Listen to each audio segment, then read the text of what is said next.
Hey, everybody out there. What's going on? Jeremy is joining. He might just be a couple minutes behind us. How's everybody doing? It is Tuesday night, and we are live without Flip, which is odd. We are talking about some end of year things tonight. Primarily, we're going to be talking about 2022, not necessarily just theater releases, but also any film that came out in 2022. We're not talking about physical necessarily tonight for that. Primarily talking about 2022 brand new films. And Jeremy is kind of the perfect person to get on this stream. He focuses a lot on brand new releases, and it's gonna be pretty great. I think we're gonna have a lot of great conversation. And we got Stan here. What's going on, Stan? And Terry. Hello. Glad you guys could make it. Cam, what's going on? I think Cam's gonna have a lot of hot opinions about 2022 releases tonight. And we will likely get into some other topics of conversation surrounding the year in retrospect, maybe discussing some maybe some physical releases, but primarily we're going to be looking at a few things like State of the Union type of things, how theatrical films compare to previous years. We're going to be looking forward to the Oscars perhaps on some of these, and just going to be a lot of good conversation tonight. And I want to hear from you all. If you kept up to date on 2022 theatrical films, on 2022 films that went to streaming, if you had some great experiences in theaters watching some repertory cinema, let us know in the comments. Please be super active tonight. We're definitely looking forward to that. And this is probably the best time to talk about this Thursday's episode of Reconnected. And this Thursday, it is just going to be myself, no guest this week. Reconnected is going to be pretty special. I've got obviously we're going to go over the set of announcements, but then on top of that, we are going to be doing a list that I am looking forward to sharing with everybody that I have been making over the last couple weeks. Things I wanted to end the year with, a discussion of sorts with a lot of feedback from you all. Some topics based on things that went well this year, things that could have been better, and maybe talking about what's to come in 2023, because there are a few things that I'm looking to sort of change up the format a little bit. So we'll be discussing that on Thursday. We got some other people in the comments. Let's check them out. We got Ruben. What's going on, Ruben? Glad you're back. Staffino McLaughlin. Looking forward to this one. Awesome. I'm glad you're here. Anthony, I hope Flip 1 is good and Flip 2 is not far behind for his live appearance tonight. Jeremy's having a couple technical difficulties, but when you're setting up at your mom's house in Pennsylvania and you're not used to that, I completely get that. So no big deal. He'll be in here in just a minute. Other than that, checking in. Everybody all right? Anything crazy happen to anybody due to these intense winter storms over this last week? I know we talked about that last Tuesday, and then I think on Reconnected, but it got pretty bad over this last week. It was so windy here that we were seeing sometimes like 50-mile-an-hour winds when it was already 5 or 8 degrees below zero, which is not good after it's snowed a couple of inches. It makes it so damn cold, and negative 35 after the windshield is not fun, that's for sure. But just want to check in on everybody. We had a couple in the Discord that were definitely affected, so wanted to make sure everybody's all right. However, we are ready to bring on Jeremy, and Jeremy is obviously I love that I can see it behind the scenes and you all can't, because it's hilarious right now. I should have brought you in for that. Jeremy is somebody that is an incredible comedian. He's written for a lot of things that you have probably seen on TV.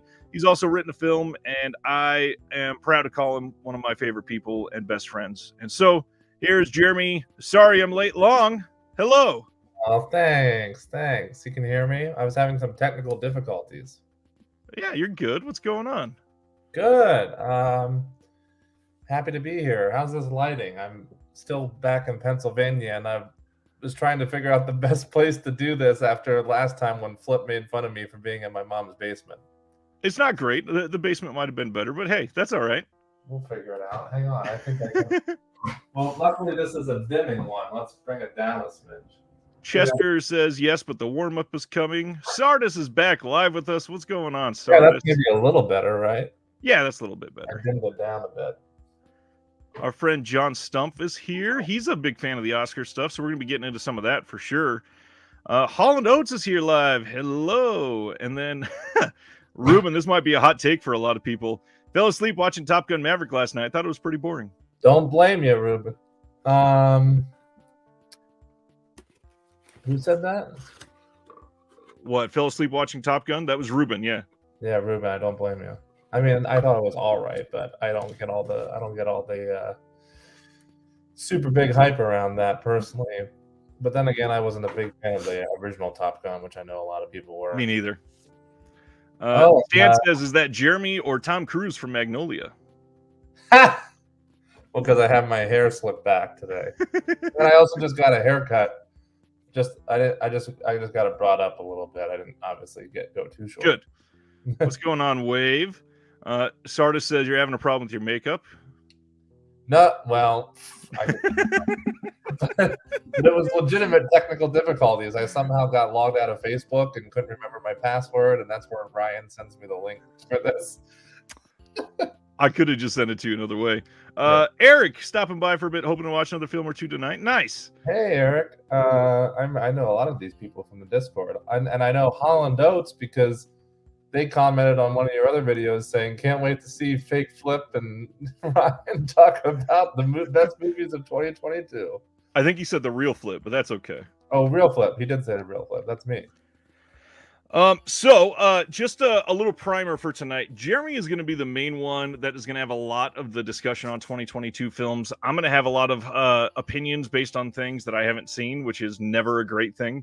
But based on having kids, based on having two kids, I can't have the life that Jeremy does, or I probably would, to be honest. I would love to live at a theater right now. And trust me, viewers, I've tried many times to get him to divorce his wife, abandon his children, and move out to Los Angeles and go to all these different events with me and all these movies. And for some reason, he keeps saying, no, I love my kids and I love my wife and whatever else. And I just don't really understand it. But here we are. Maybe but he keeps fighting. Maybe you all can help me convince him tonight in the chat. All right, one more check-in on comments, and then we're going to get into our first couple bits of discussion. Wave says, first hour of Top Gun Maverick wasn't great, but the last hour was fun. Good plane stuff. Gave it a 7 out of 10. Not a Cruise fan outside of Magnolia and Eyes Wide Shut. What about Tropic Thunder? He's not a main part, at least. Yeah, but that's probably his best role. I mean, maybe. I love that in a review of Maverick, we get good plane stuff. Yeah. That's like the only thing that we can count on in that. And it is film. good plane stuff. And honestly, Yeah. that end scene, or that end bit with the planes was obviously probably the most tense part of the whole movie, and probably the most, interesting, edge of your seat wise type of stuff. Right. The rest of it's very cliche, and Tom Cruise is not to put all the Tom actors in a box, but he's a lot like Tom Hanks almost, where it's like every time I see a Tom Cruise movie, I'm like, that's Tom Cruise. I'm never sucked away, except for almost Tropic Thunder, which is why I point that out so much. But I'm always just like, that's Tom Cruise. And same thing with Tom Hanks. I'm like, no matter how much he tries to play another character, I'm never really swept away. I'm just like, that's Tom Cruise. That's Tom Hanks on screen. Yeah, I get that. The hard part is a lot of the films that Tom Hanks chooses, at least, they are him playing the everyday white man role, and he does that perfectly. And he does that perfectly, and that's fine, and he's happy with that, and he's happy with just being Tom Hanks. And then on Tom Cruise's end, he mostly just does like action movies. Right. You're just like, that's Tom Cruise, and he's doing all his own stunts, and he's fine with that. He's not trying to really transport you anywhere. So. Yep, this is not the transporter. Paul Huggins says, catching a live one after binging a bunch of older vids this week. Welcome, Paul. Glad you're here with us. Yeah, thanks for binging. Thanks on Ryan's behalf. Chester, that's how I feel about Tom Costner. Is there a Tom Costner? I don't know if that was meant or if it meant to be Kevin Costner, but that's really funny. Costner is pretty everyman as well. Even his name might as well be Tom. Honestly. Yeah, that makes sense. Tom Cruise perfectly cast in Edge of Tomorrow. I would agree with that. Again, I'm not saying he picks bad movies or that his movies are bad. I'm just saying that's always just like, that's Tom Cruise. Like, you know, he's not transporting me like Adam Driver in Marriage Yeah. Story, where It's it's like not a transformative or thing. something like that. You know what I mean? It's just like that's Tom Cruise on screen. Judson says Tom Hanks is just being good at his job, clearly. Anthony, Tom Hanks is a damn good cop who lost his partner thanks to Craig T. Nelson. Wow. Not a fan of Costner. Man, I love Kevin Costner. I don't know. Anyways, So Yellowstone with Kevin Costner, because I've not watched Yellowstone yet. everybody keeps telling me I should watch it. Yeah, I've heard the exact same thing. Literally this week. Yeah, and me too this week from my aunt. I heard it on Christmas Day, and I spent like an hour telling people about Taylor Sheridan stuff. Okay, nice. Obviously, Jeremy's in Pennsylvania, so doesn't have many pickups. But I wanted to share one because this is kind of insane. Imprint has been a really nice partner to have. I love that label, and they sent some things on for review. And this is intense. They sent their Avengers collection, the Emma Peel set, and this thing is freaking huge. Is that the complete series? No, this is only 2 seasons. Yes, Wow. but it's the entire run of a specific actress. So this is series 4 and series 5. It is a 16-disc collection, and also has this really nice like 80-90 page book here. Series 4 and series 5 is 16 discs. Yes, you say 2 seasons on 16 discs. It's almost 42 hours of TV. Jeepers creepers. I never knew that show ran that long. Yeah, this is the Emma Peel collection. So this is Diana Rigg, who was in one of the films that we might be talking about this week. That is Last Night in Soho. I believe that was her last film. Oh, wow. I guess you're right. I know that was a 2021 film, but the physical release is certainly one I'm going to be talking about this week because I tend to love that film a lot more than most people, I think. Last Night in Soho? Yeah. Yeah, I love it too. I don't think it was. Oh yeah, Tom Hanks did give us David S. Pumpkins. Any questions? Any questions? Yeah, I liked Last Night in Soho. I didn't love it. I think the hard part was that everybody billed it as the Edgar Wright horror film that we always wanted, and it was not that at all. No, it was not that. It was more of a neo-noir in a sense. Neo-noir, like almost like giallo homage. Yeah, which I liked it a lot for that. There was something lacking there for me still, and it's certainly not my favorite Edgar Wright film. That goes to Scott Pilgrim. And I get that. Probably even like the Cornetto trilogy more than Last Night in Soho, but it's not a bad movie. I enjoyed it quite a bit. And that's the hard part when you're somebody like Edgar Wright, and obviously, now that I'm thinking about that, I don't know if I should say obviously. I don't know that I would say that Last Night in Soho is his best or his worst. It's probably somewhere near the bottom. But when you can say a film as good as Last Night in Soho is near the bottom, like that's just an incredible filmmaker. That's the thing, yeah. When you're comparing directors' work like Wright or Tarantino or Nolan or whatever, even the one that's at the bottom of the list is still an amazing film. Absolutely. Lighting to be better. I'm really not happy with this. I don't think it's good for our discussion. Maybe I should go back down to the basement. If you had the light in front of you, that might be better. Well, I'd have to turn it. And this is why that you're a writer and not a set designer. Yeah, I don't want to do anything on the set. I don't want to be a director either because I clearly don't know what the hell I'm doing. If you want to go and run down to the basement, you can just minimize and then come right back. Yeah, let me just stop the cam and then you can chat for a minute until I come back. Yes, absolutely. So there is a couple more things I was going to say about this set. One of them is that we have been getting this in the States, but not too many. So if you are after this, keep an eye out on Grindhouse and Diabolic and Orbit. They are getting them in stock. But just a quick look at this book. This is the type of book that I really like for stuff like this because there's still plenty of the iconic photographs in here and some of the imagery, but there's a lot of information, a lot of dense information, and it's nice to see the fact that they got this many special features. Let me hold this up for everybody just so you can see how full this thing is. Again, 2 seasons of TV with tons of special features, and Imprint just doing it right. A lot of the stuff that they do, really great. And this is only their 3rd TV set, actually. So I'm curious to see how much more they're going to be doing for this, because they're giving this like its own separate spine numbers and everything. So this has, that's a obviously odd placement there. Let me zoom in on her crotch to show you the spine number. I'm curious to see how much more they're going to focus on that. With the amount of love that they've been getting from Paramount and some of the other studios, I don't think they're going to put a whole lot of time and effort into the TV stuff. So we shall see. Let's jump into some comments again while we're waiting on him. Cam says Yellowstone is good. I've heard that, and I like Taylor Sheridan stuff, so that makes sense. Yellowstone, Yellow and Our Stone stinks. Wow. The Burbs is Hank's best. Ooh. It's up there for me. Honestly, it's not like a difficult role, but I love Catch Me If You Can. That one would have to be up there for me as well. Stan says Costner at his absolute best in Clint Eastwood's A Perfect World. I would argue. No, I've shown it every other week for the last like 3 weeks. I'm not going to lift up Robin Hood yet again. Yes, this is the Emma Peel collection. Thanks, Sardis. Eric has all of the Avengers series on DVD. I've literally never seen it. This is going to be my intro to the set, so I'm super stoked on it. 3 different actresses played the female co-star, so it's like an era of the film. Nice. Nerd says Last Night in Soho is so good. Honestly, I'm kind of surprised you liked it.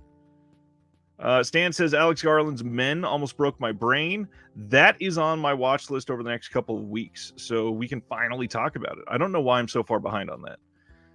Paul says Pilgrim is his least favorite Edgar Wright film, and it's still pretty groovy. Wow. Interesting. Ice, I wonder if Jeremy runs like Steven Seagal. What's going on, Ice? Is Severin still selling Acción Mutante? Could not find it on their site. I'm willing to bet that it will be back on their site after they got the sales from the Black Friday orders out. They are shipping those, and some people have been receiving them because they were close to the shipment area. So we'll see. So much better. It is much better. Wave says Ingmar Bergman Criterion set is $140 right now with their coupon on Amazon if anyone needs it. Nice. Sleepless in Seattle, my favorite Hanks film. What's your favorite Tom Hanks? And then we're going to get into the 2022 films. First of all, I'd like to answer Ice Q by saying I don't run at all, much less run like Steven Seagal. But I guess if I did run, it probably would be a lot like Steven Seagal. Very excited to check out Acción Mutante, by the way. It's waiting for me back in LA when I get back. The hell with the rest of the comments. What's the question? My favorite Tom Hanks? What is your best Tom Hanks? Oh, you know what? My mom and I, since I'm still visiting here in Pennsylvania, we were just watching. We didn't get to finish it. We'll probably finish it after the show's done. But we were watching A Man Called Otto, which isn't out yet, but I got a screener link from the PGA. It might be one of my favorite performances of his, to be honest. Wow. I think he's playing against type a little bit, which I appreciate, and I think he's doing a good job. The film itself is a little cliche, but I don't know. I think maybe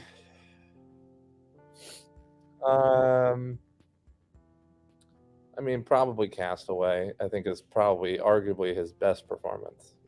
I mean, any film where an actor carries 98% of the film, it's going to be difficult to say that anything else he's done is definitely better. Exactly. I think I'm more entertained by other films of his, but that's probably his best performance. Yeah, if I was going to say, speaking strictly on his performance, that's what I would say. Somebody, I heard when I was going down to the basement that somebody said that Scott Pilgrim was their least favorite Edgar Wright. Is there a way you can boot somebody from the chat? There is, but I'm not going to do it because I'm not like you, where Pilgrim is my favorite. I'm not going to say it's my least favorite. I have a friend, a good friend of mine actually, who actively hates that movie, and I don't understand why. I don't know that it would be even top 5 for me. I like it, but I don't know. I obviously like the nostalgia surrounding the Cornetto trilogy is hard to overcome. But beyond that, movies right there. So right. beyond that, the musical aspect of Baby Driver kind of broke my brain with how much I love music. Baby So Driver was phenomenal. Yeah. yeah, So that's 4. So maybe right. Scott Pilgrim is barely in your top 5. Maybe, but also I really loved Last Night in Soho, Yeah, so I don't know. So Scott Pilgrim's at the bottom of your list too. Then Is that all he's done? Is it really just 6 films? There's got to be more, right? he was supposed to do Ant-Man, and that never happened. Sadly, can you imagine how great Ant-Man would have been if Edgar Wright directed it? Or how much they would have, ruined it for him. Well, that's true. Yeah. He also did the Sparks Brothers, which I haven't seen yet. Well, that's a documentary, so I don't know if we can technically include it, but it was a good documentary. I mean, I would. He also did A Fistful of Fingers. Did you ever get to see that? He did A Fistful of Fingers? Yeah, 1995. It was like one of his. I don't even think it was a student film. It was a film that he did most on his own. Yeah. Oops, I heard of A Fistful. Hang on a second. I'm looking too while you look. Well, Arrow was actually supposed to release A Fistful of Fingers. They announced that in like 2019 that it was coming in the next year, and then I don't know if it was pandemic related or whatever, but they still haven't released it. What the? They announced it when? Like 2018 or 2019. Well, I hope they still do. I would love to get a real release of that. I have not seen A Fistful of Fingers, but I would love to. I would love to be able to see it on an official release from Arrow. Obviously spaced, but that's a TV show. But I love that show. Space is great. You can really see the big birth of the Cornetto trilogy from that. Right, absolutely. Yeah, it looks like what? It's just a Cornetto trilogy, and then Scott Pilgrim. It's really only those. Baby Driver, and then Last Night in Soho and Sparks Brothers. So it really is only, if you're not counting TV shows or documentaries, it's just those 6 films, right, of his, which is kind of baffling. It might be at the bottom. At the bottom for you. We can't boot the host. I guess I just have to. That would be funny. All right. Let's get into some 2022 stuff as everybody talks about the Grindhouse trailer that he directed. This is my jam. Oh, God. And of course, here. I left my phone upstairs in the room with the bad lighting, but I think I can access my notes on my computer too. And I can, so we're good. Okay, go ahead. Sorry. As far as theatrical releases, I was trying to determine this earlier, and sadly, there's a couple that I can't remember. So I know I saw 1, 2, 3, 4, 5. I am at 7, 8, 9, 10, 11. I'm at 11 theatrical releases all year that I saw in theaters. All year. 11. And honestly, over the last like 4 years, that's pretty good for me. Quick break. I know we keep getting distracted by the comments, but I keep seeing ones that I really want to respond to, because Anthony, who is a great guy, I love chatting with him in the Discord. He brought up The Terminal. I might have to change my mind about my favorite Tom Hanks performance, because that's a great performance and a great movie. The Terminal. Oh, you didn't like it? It's all right. Speaking of, I know this is a weird thing to bring up. Did you hear the guy that's about just like died like 10 days ago? I did not hear that. No. Yeah, he died in an airport. That's sad and ironic, I guess. Well, no, he's still been doing the whole terminal thing since the movie came out. He's been doing it. That's like his entire life. Yeah. Wow. But you didn't like the movie? It was all right. It honestly, I might have just seen it a little young to appreciate it. Okay. Sardis says no one mentioned Forrest Gump. I don't know if this is a hot take in 2022. Forrest Gump is not that great of a movie. I mean, it's okay, but it's not like the rave that people give Forrest Gump. Like, oh my God, best top 10 movies of all time, or whatever people say. Top 20. I don't know. Bob is here. What's going on, Bob? Yeah, Bob. Ice Cube. Go ahead. Zombies also mentioned Lady Killers, which is certainly probably one of the Coen Brothers' weaker films, but he's a riot in that. He's a bright spot in it. Yeah. Hope you guys list some underrated gems. Always behind on new stuff. That is all that Jeremy is going to be listing. All kinds of stuff that I have not seen. Wow. Wave says Out of the Blue on Severin is at $26.50 on Amazon. That's a great deal, especially if that's a 4K. Match that up, because that's one of the best releases of the year. The Hobbit wants to know best box set in 2022. Well, we discussed that on the last show with Flip.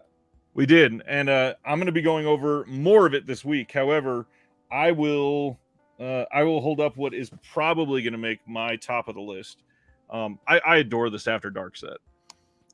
I'm still trying to find it, but I did, because you were asking about pickups, and even though I'm in PA and haven't really gotten any pickups, I did listen to our dear friend Anthony and go on good old Blow It Out of Here eBay shop, which has some good prices.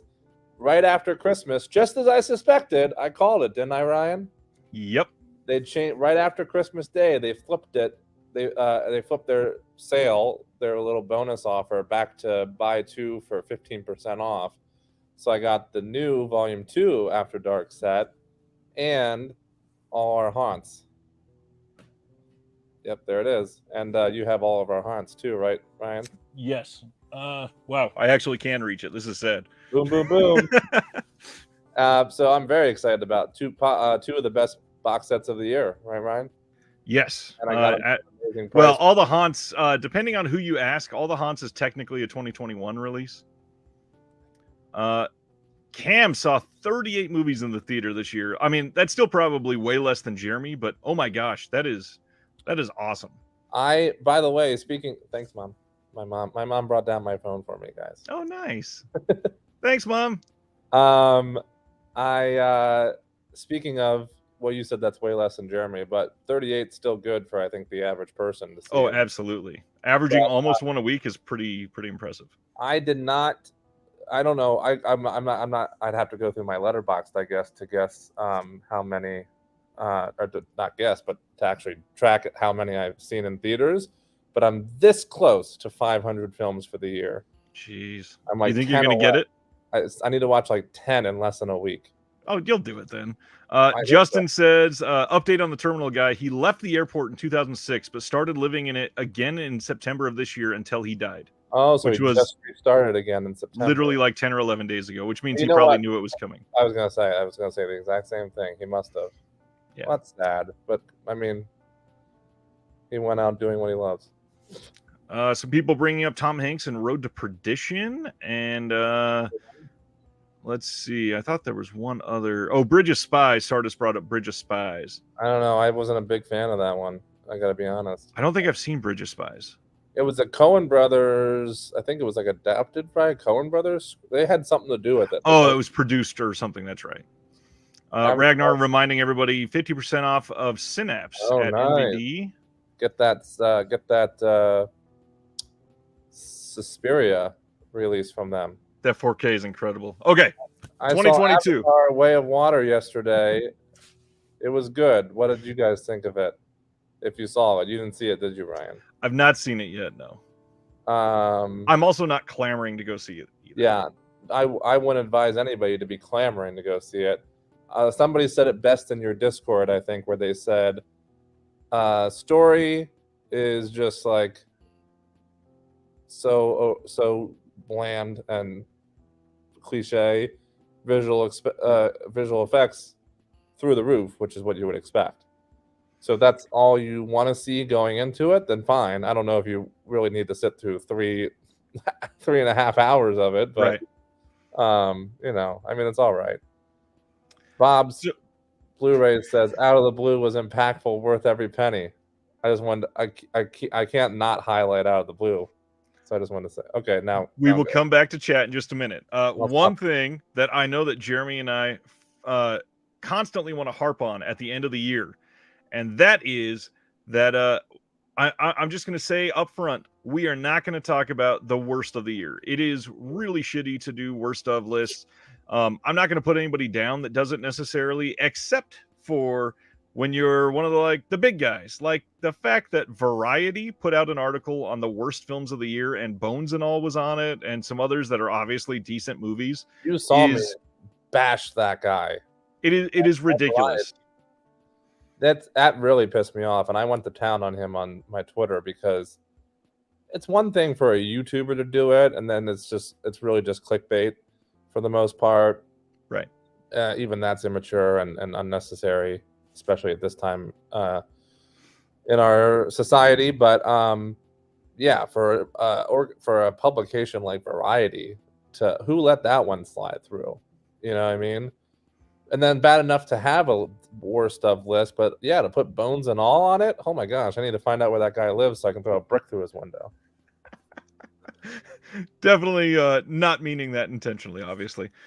Here we have You don't know that. 2022, and we might bring up like films that disappointed us, but at the same time, it is not going to be something where we say this is the worst of the year, or it's something that shouldn't have been made, or what a waste. Nobody should ever watch this. Again, just like I always say on here, every single film has been somebody's favorite film. Even every movie that came out this year, somebody has appreciated it way more than any of us will ever or could ever appreciate it. So, and you know what I always say, and Ryan knows this. You know, I think giving your opinion about a movie is fine. You know, making a worst of list is taking it a step way too far and totally unnecessary and helps no one. I think if you didn't like a movie, you're welcome to share your opinion about it. But remember that A, what Ryan said, every film is somebody's favorite film, and B, to get a movie made is a miracle. Every movie, whether it's an indie movie, a big budget studio picture, it's a miracle. B, the amount of people that work on that film, especially independent cinema, and pour their time and blood, sweat, and tears and money and everything into that. You know, it's you know, it's inconsiderate to totally trash a movie. So even when I don't like a movie or I give it 1 star on Letterboxd, I'm like, congrats on getting a movie made. It wasn't my cup of tea, but bravo. You know what I mean? So now to transition to the fun stuff. I have not warned Jeremy about this because I wanted this to be organic. I have come up with a handful do this.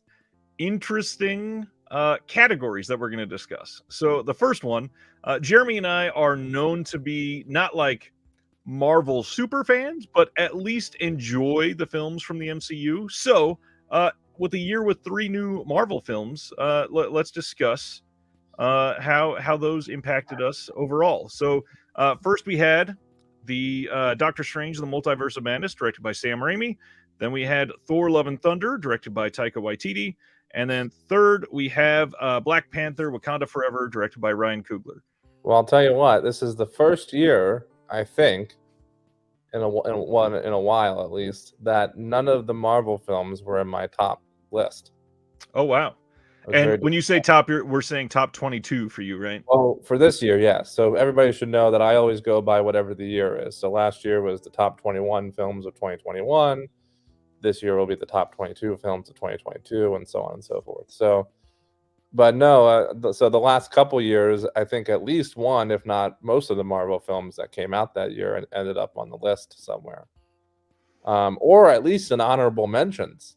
Right. And this year, all 3 are not in either list. I want to clarify this for Ragnar. Ragnar says it's our money. If somebody puts out a shoddy 4K or Blu-ray, it's all right to say if it sucks. That is not what I'm saying that we won't say at all.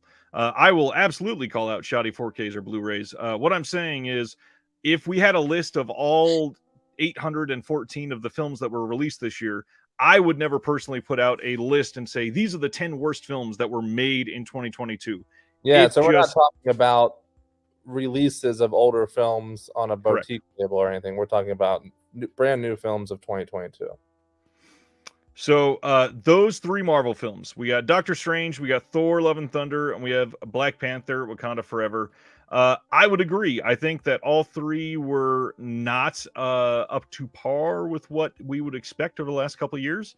I will happily say a couple fun things about all of them. I think having the Sam Raimi of it all was great on Multiverse of Madness. There was a lot of scenes that were incredible based on his direction, and you can see that it was very like Evil Dead influence in the middle of that.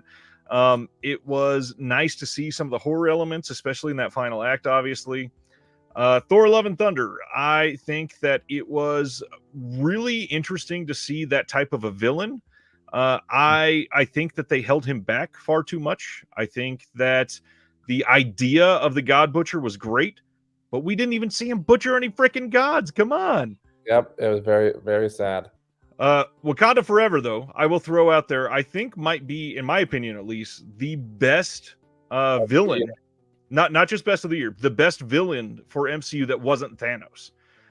It's somebody that's fleshed out, that has a believable backstory, that's relatable. The only thing that I think was kind of crappy that they did to him is the lair, or whatever it was called. It might have been called the lair, I don't remember, but where they all stayed, I did not like the way that they visualized that. Yeah, it was so dark. Yeah. But overall, there's a couple technical things about Black Panther that I was like, oh. Yeah. Yeah, what were you gonna say overall? Namor is great. I think that he is a wonderful villain. I think that it's somebody that if he does stay in the MCU, like it should, if they're doing anything related to the comics, which it's the MCU, so they kind of do whatever they want. But if it's anywhere related to the comics, I do think that he should stay in, and I would be stoked to see him come back and do quite a bit more. Yeah, it's funny, Ryan. I think Ryan Coogler thrives on the villains, because if you think back, Black Panther 1 had a great villain as well. I think that's probably one of his strongest suits in his writing. Yep. And it was wonderful to see him have a little cameo in this one too. Somebody in the comments says, "I'd love to hear Jeremy's 2001 list." It has 2001 films, so buckle up. Oh, geez. He thinks it only has one film. I don't know what the hell. I don't know if I was making lists back then, unfortunately. I agree with you. I mean, I certainly didn't hate any of the Marvel films. This year, the only one it's not the best phase, unfortunately. Phase 4 has not been the best. It's the worst by far for me. And but I have not hated any of them except for Eternals, which was just bad, sadly. These three I didn't hate in any stretch of the imagination. I think I gave them all pretty average scores, 3 out of 5 or so. Yep. Sam Raimi is great. Love Sam Raimi. I'm glad that they gave him the opportunity. I wish they wouldn't have pigeonholed him. I think that's why we didn't get more of what we expected out of a Sam Raimi Marvel movie, or more of what we hoped out of a Sam Raimi Marvel movie. The same way they pigeonholed Joss Whedon in Age of Ultron, and then that got trashed. So that's what happened with that. There's certainly things I like about it, like you said as well, but it could have been so much better, which is disappointing. Love and Thunder, I was so ready for it, as was probably the rest of the Marvel community, because Taika did such a great job with Ragnarok. And what he did, unfortunately, and I think this was unfortunately all him, unlike Sam Raimi, I think we can blame it on Marvel. In this case, I think it was mostly all Taika's decision, was to amp everything up to 11, and it just didn't work. And that's why we didn't get to see God, the Butcher butchering gods, because there was way too much levity. He cranked all the comedy up to 11 and tuned everything else down, and then therefore it wasn't that great balance that we had in Ragnarok. And so it just didn't work, unfortunately. Yep. Again, some scenes I like, some things I like. In fact, Christian Bale's performance and that villain was probably the best part about that movie. 100%. And then Wakanda Forever is certainly the best of the three this year in the Marvel, in the MCU. And I enjoyed it overall. I think the performances are great. I don't think they handled Chadwick's or the Black Panther's death well, in my opinion. They really rushed that at the beginning. And then I wish they would have taken some more time on the beginning about that, rather than almost kind of bringing it back in the end, which they did, which I feel took away from. I'm misplacing her name. His sister. What's the character's name? Shuri. It took away, I think, because at the end is when she becomes the Black Panther, but then all of a sudden they circle back and start focusing on Chadwick and his passing, and I feel like that. I felt like if they would have focused on that more in the beginning instead of glossing over it really quickly, we could have. I think it distracted from her empowering moment where it was her time to shine at the I end. get that. And obviously, she probably should have been in the costume for more of the film rather than just the last 5 I minutes. agree with that. And I know that needed a big overhaul after his passing, and I'm sure that was very difficult. And I'm sure that greatly affected it. I'm sure if Chadwick was around, I bet you Wakanda Forever would have been a fucking 5 out of 5. Well, and I don't know if you read it. There, Coogler finally opened up about what the story was supposed to be. I did read about that, yeah. And it sounded like it was going to be pretty great. But obviously, with everything with T'Challa and the passing of Boseman, there was a lot there that needed to be panned out. And I think I saw the beginning differently. I think that they spent enough time. Obviously, they didn't want to make the entire thing dour. But overall, I think that he was respected, and even the Marvel logo just being with Chadwick Boseman for that. Well, that was really good. Yeah, I really liked that a lot. You know, it's when you say about Ryan Coogler opening up about the original script, it's interesting to hear him say that it was always going to be about grief, because it was going to be about the loss of that time from the snap. And I do agree with you, because for a second I was going to say, you know, obviously, in no world would I have ever wanted Chadwick Boseman to pass away in order to have a story about grief. But I think the grief aspect was important for this story and for the villain in this story. But if he was going to do that anyways, I don't know if we would have had the same villain. But if he was going to do a story about grief anyways, then yeah, I think it would have been really good. And we still would have had, we still would have had Boseman. We still would have had T'Challa. Obviously, there's going to be a lot of comments. I'm going to try to hit some of the big ones.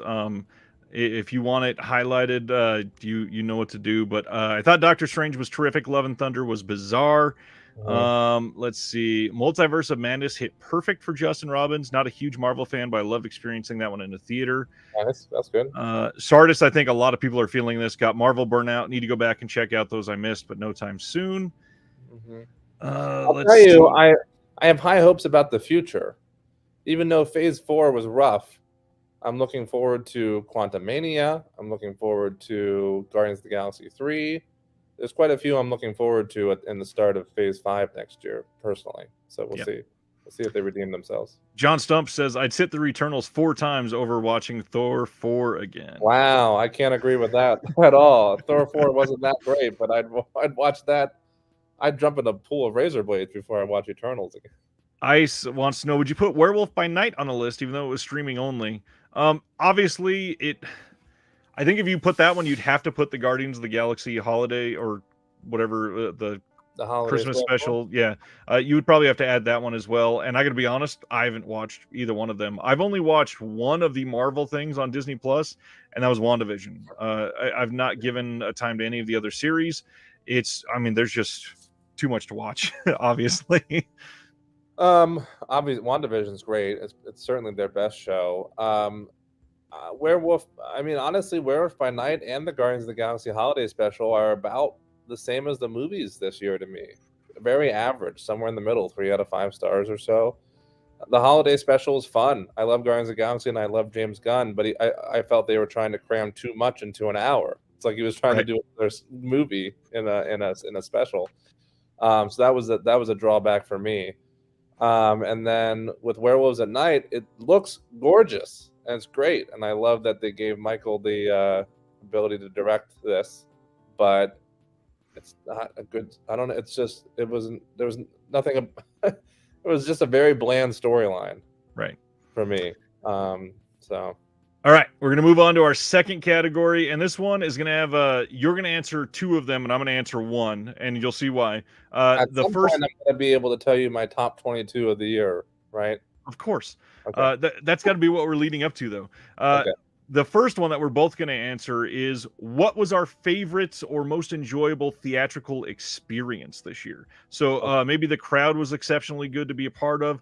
Maybe it was a film that you could feel like the actual buzz in the room. And then the other one that you're going to follow that up with is your best event surrounding a film that you went to, surrounding, maybe there was a Q&A with the director that was just incredible or something like that. So why don't you do your favorite experience just watching the film in theater, and then I'll do mine, and then you can do your event. Can I say, this might be cheating a little bit, but here's what my answer is going to be. It's going to be my favorite movie of the year. Everything, Everywhere, All at Once. But here's why. Because I saw it 5 times in theaters, as you Jesus. know. I've seen it over a dozen times already in total. Just this year, because it just came out. But because I saw it 5 times in theaters, because after I saw it the first time, I was just like, if anybody's seeing Everything Everywhere All at Once, invite me, because I want to see it again. I want to talk about it with people. I want to see what you thought of it. So I just started going with friends. What I loved about it is that, I don't know if you recall, it got a very limited release. Ryan saw that when he was visiting me in Los Angeles. Yep. At the Chinese Theater. You lucky On dog. Hollywood Boulevard. Yeah, it was great. If you recall, it got a very limited release. In fact, here in Los Angeles, by the time you came out here, it was playing more places. But the first weekend it was out, I remember, because I was wanting to see it because I love the Daniels so much. And I looked it up, and it was playing at, I think, maybe 3 theaters. In fact, the only AMC it was playing at was the one in Burbank. So I thought, okay, so I went to see it in the one in Burbank. And then as it literally grew by word of mouth.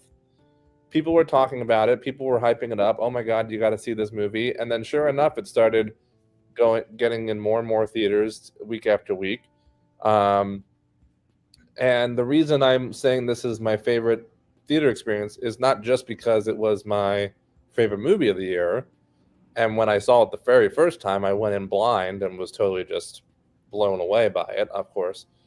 But then when I kept seeing it for another 4 times after that, every week or every other week, whatever it ended up being with some friends, I saw the crowd get bigger and bigger at each screening until the last 2 or 3 were sold out.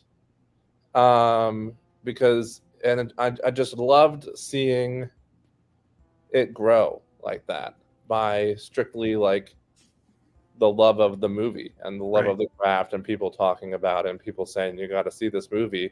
And the very first time I saw it, I think the theater maybe had like 20 some people in it, probably, at that AMC Burbank screening. And by the end, it was sold out. And it has expanded to much more theaters. So I loved seeing that happen for such a deserving film. So that's my favorite theater experience. Was very special this year watching Everything Everywhere All at Once explode.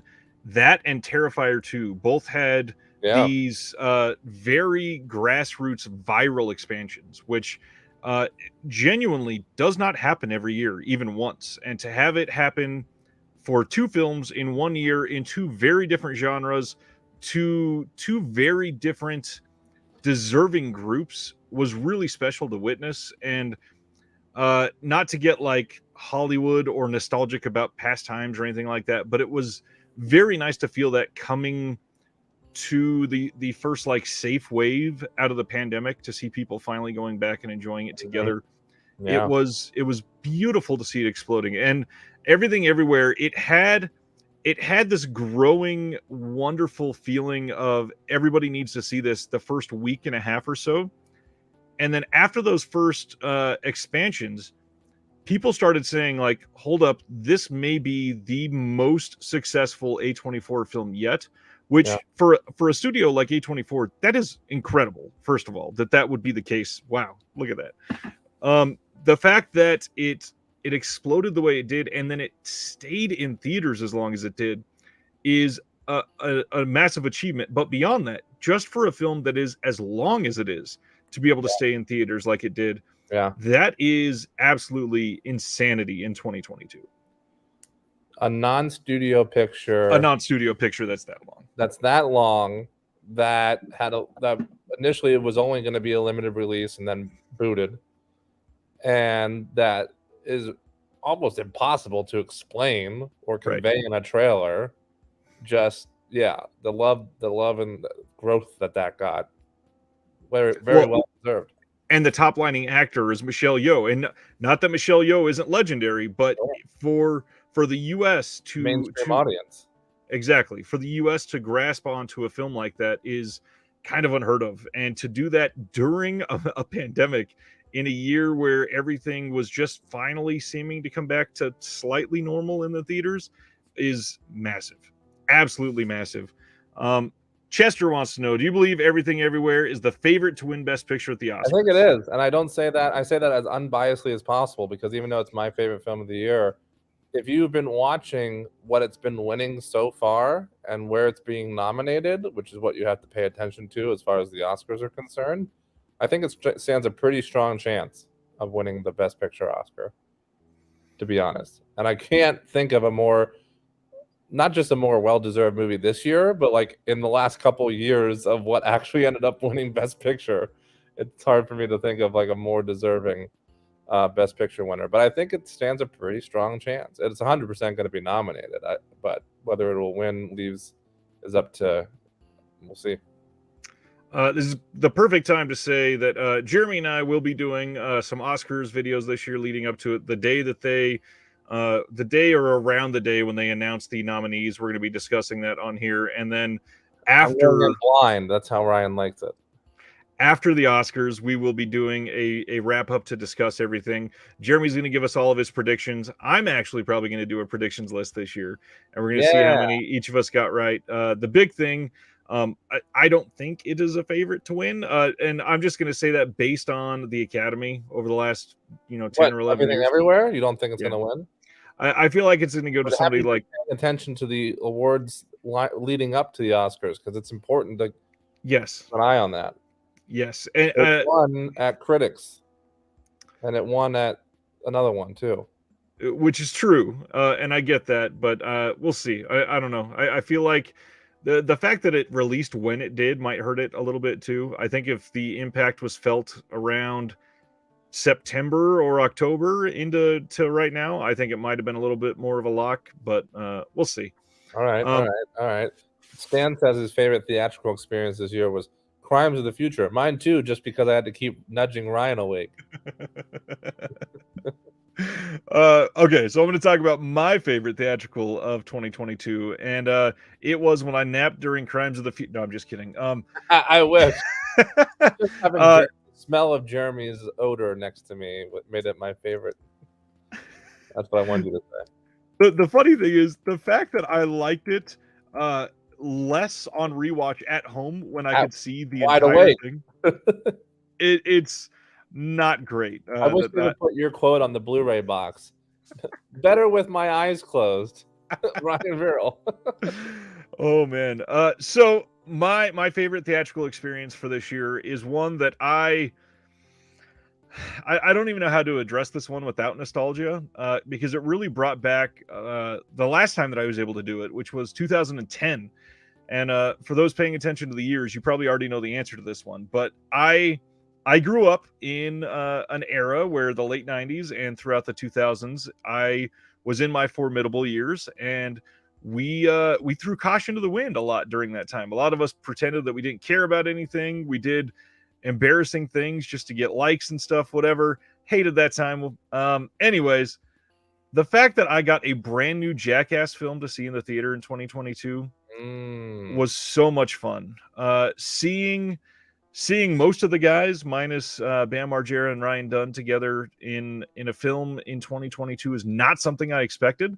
And to me, this is by far the worst of the 4 Jackass films, not even remotely close to the third place one, but it was just so much fun to be in a theater laughing like crazy at ridiculous stunts again that I don't see anything else this year being able to top that moment. And for those that haven't seen a Jackass film in the theater, I know it sounds ridiculous to be like waxing nostalgic about this, but it is truly an experience that is so different to see all of these people just bust out loud laughing for 90 minutes and there being no spot where people can get any other, to catch a breath even, because it's just nonstop laughs.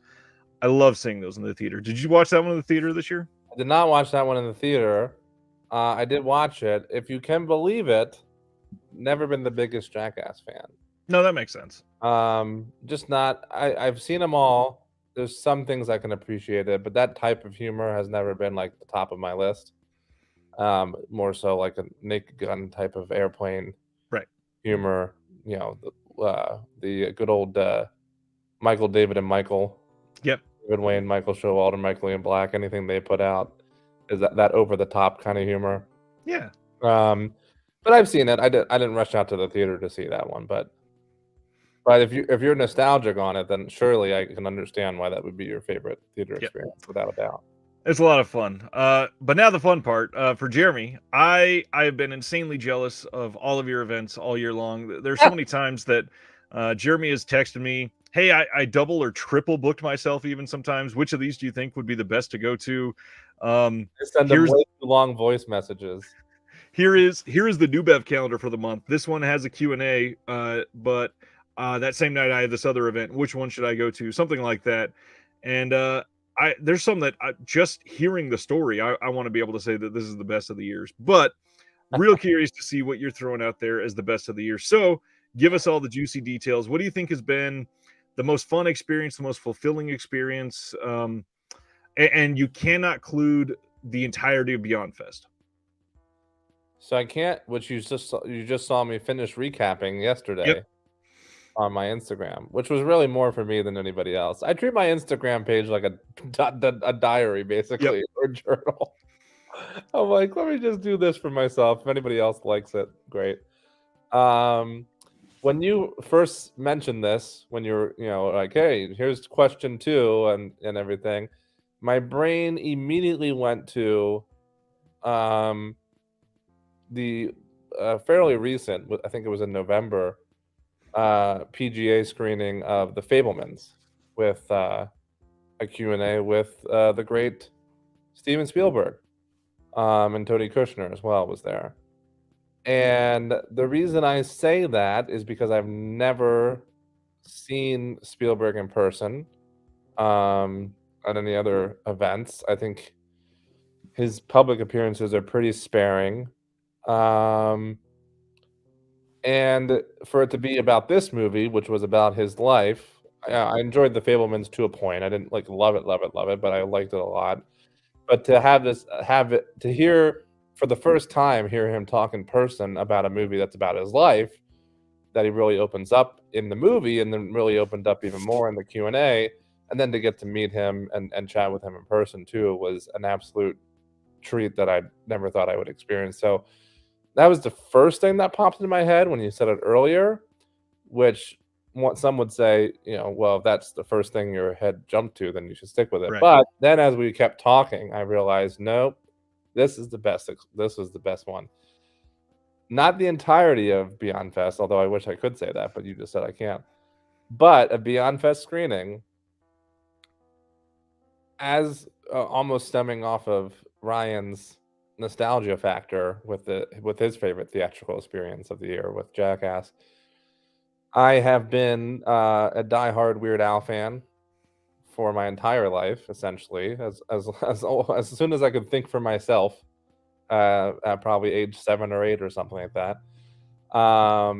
And he's a big part of my life for many reasons, not just comically, and a big part of me becoming a stand-up comedian for the last 14 years. But taught me at a very early age that being different and being weird and things like that is okay, and empowering, and that was important for young Jeremy. And so to see the premiere, not the world premiere, but the West Coast premiere, because it premiered at Sundance, I guess. Cannes? I think it was Sundance. But to see the West Coast premiere before it was released, so see it early. Weird Al couldn't be there because he was still on tour, but I met Al several times because I'm unbelievably lucky, thank goodness. But to see it early on the big screen, which most people didn't get to do because it was a Roku-only release and not Right. with a huge crowd of Weird Al fans, just like me, and have a costume contest that I was a part of because if many probably people, I'm sure almost everybody in the chat doesn't know, unless you happen to follow me on Instagram or something like that. I was in a Weird Al lookalike photo shoot for the New York Times Magazine early 2020, and with a whole bunch of other Weird Al lookalikes that dressed up like him, and they did kind of a career spanning piece in the New York Times Magazine, and it was supposed to be the cover photo, but then it ended up getting pushed to the middle of the magazine because of they replaced the cover photo with something COVID related. Right. I'm sure it was inspired by a couple things rolled into one, and that was probably one of them. And anyway, so I had this costume already, is the point, from this photo shoot. So I threw that on. I didn't shave this time, so I was a little lazy with the effort, and I didn't win the costume contest because somebody went all out and did the Running with Scissors album cover version of Weird Al. Amendment. I'm going to say somebody went Al out. Somebody went Al out, and they had the half scissors holding those Nice. up and everything. And I even said, because they went around asking everybody like their name and everything, and like to say something, and my thing was, I don't stand a chance against that guy, so I got nothing to say. But to be in that room with all those Weird Al fans, all those nerds, all those weird people that are just as passionate as me, or at least come close, be a part of the costume contest, get to see the movie on the big screen, get to see it early, and then it was a double bill with UHF, which I have never seen on the big screen. Me neither. And so to see that right after on the big screen, original 35 millimeter, with, you know, again, a room full of Al fans shouting out lines and It's laughing. amazing. So that would absolutely be the greatest, maybe even the greatest theatrical. Maybe I should have answered that instead of Everything Everywhere, but certainly the best answer to your second question about the special screening. Well, and I would have said something different if I wasn't just talking about the new 2022 films. I want to throw out what Cam had said a few minutes ago. My best theatrical experience was when I saw the Nightmare on Elm Street marathon with Cam here in Kansas City at Screenland Armor. Just an incredibly fun time. I will shout out again. I know we've said this on the show a few times, but if you can, try to support any theaters in your local town that shows repertory cinema. Why do you think I go to the New Bev like 3 times a week? It is difficult to keep going. It is difficult to market that to people. Like, obviously, the theatrical experience in itself is difficult to keep going, but to sustain the ability to get fans from something from 30 years ago or much older for some of these films is insanely difficult. And the fact that we can sell out an entire venue for another one I saw this year that I really enjoyed was the entire Grindhouse experience. Mm-hmm. Seeing that with everybody that I never got to see when it first came out. I don't remember why, but just seeing that now was an incredible thing to have everybody in there loving both of those directors, loving the movies, and just having a good time with it. Supporting repertory cinema is super important, and that's why, like AGFA, I love and will support their name and shout it to the rooftops as much as I can. That AGFA is like the big name why we have a lot of repertory cinema. They are the ones that coordinate a lot of these theatrical screenings across the entire country. So do what you can to support that. It helps keep these theaters going. It helps keep the love of cinema alive. Genuinely, almost every town has one. Even here even in my hometown, here in Pennsylvania, we have one that I would go to all the time before I moved to Los Angeles, in Harrisburg, called Midtown Cinema, a little 3-theater movie theater that would be the one to get most of the indie films and stuff. I'd like to say that Spaghetti's comment made me laugh, that we're doing a whole show dedicated to that Sylvester Stallone film Oscar. Yep. We will never actually do that show because Sylvester Stallone flicked me off in traffic on Ventura Boulevard on my first week living in Los Angeles. I also thought Justin Robbins' comment was great about The Northman, because I think watching that movie makes you feel like you're on edibles. So I can't even imagine actually being on edibles watching that movie. And going alone with nobody support you and checking in that you're all right. That's true. And Paul Huggins, I agree with his comment as well. I think the Academy will eat that story up. Oh, wrong one. Not Everything Everywhere for once. I think that Everything Everywhere should win on quality, but Ke Huy Quan's comeback story is the kind of thing the Academy eats up. Yeah, I agree with that. But his other comment too, I missed the Tivoli Theater in St. Louis, saw Tucker and Dale versus Evil there. We had a Tivoli in Kansas City that shut down as well. The entire transfer for the Tivoli from film to digital was not something that they could monetarily handle. So it sucks. Again, support them when you can. All right. Weird was exceptionally self-aware and hilarious. Absolutely, Stan. That's what makes it so good. And that's totally Weird Al's kind of humor as well. Yep. As the co-writer. Weird was hilarious. Couldn't agree more, Ruben. Oh my God, the whale's a gutbuster. Nerd. Anthony says, "Oh man, UHF. I knew he would know that." Okay, go ahead. What's your next theme there, Ryan? Our next theme is going to be films that made their debut on streaming. What is the best one of the year in your opinion? And obviously, because you just said it, we are not going to include Weird. Oh.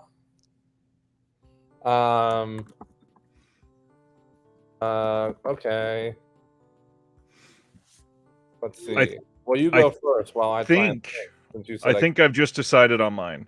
And I'm going to throw out there because I truly love this director, and the fact that this director supposedly retired, and since he retired, he's came back and made like 7 films. I'm stoked that he's still doing this. But I genuinely love Steven Soderbergh, and I thinking about it, I think I like Kimmy a lot more than I did even watching it that first night. I liked Kimmy quite a bit. Obviously, the story is not an incredibly unique film. It's not incredibly unpredictable, but it is a film that holds together fairly well, and I think a lot of that is because of Soderbergh. I think that he is a pretty all-encompassing director. He pretty much pays attention to as many things as any other director on a set. I think. I really feel like he's able to pull the best out of his main actors as well. He showed us that through like the Ocean's films. I think he did great with those. He killed something like Erin Brockovich. To get that story out of Julia Roberts is not something that she would have done on every film. She's always been a good actress, but there's a few films that she's really connected with the director, and that's one that made her a great actress. But Kimmy, I think Kimmy might have done that for our lead here. Kravitz was kind of remarkable in this film. The fact that, just like we said about Tom Hanks, she is the one that has to anchor most of this movie, and when it finally opens up to another world, I would love that, but it is difficult to make a film about a current event and have it be successful in a way that is relatable for the future. So I am worried about that aspect. However, I do think that a lot of aspects that are facing our main character in Kimmy is something that is going to stay with our society for a long time. The fact that many of us are going to become more or less hermits, sadly, just in society, because people are convenienced into just staying at home and able to get everything delivered or what have you. Getting things delivered, being afraid. Yeah. I loved the entire story around her and how believable and realistic she pulled off that character.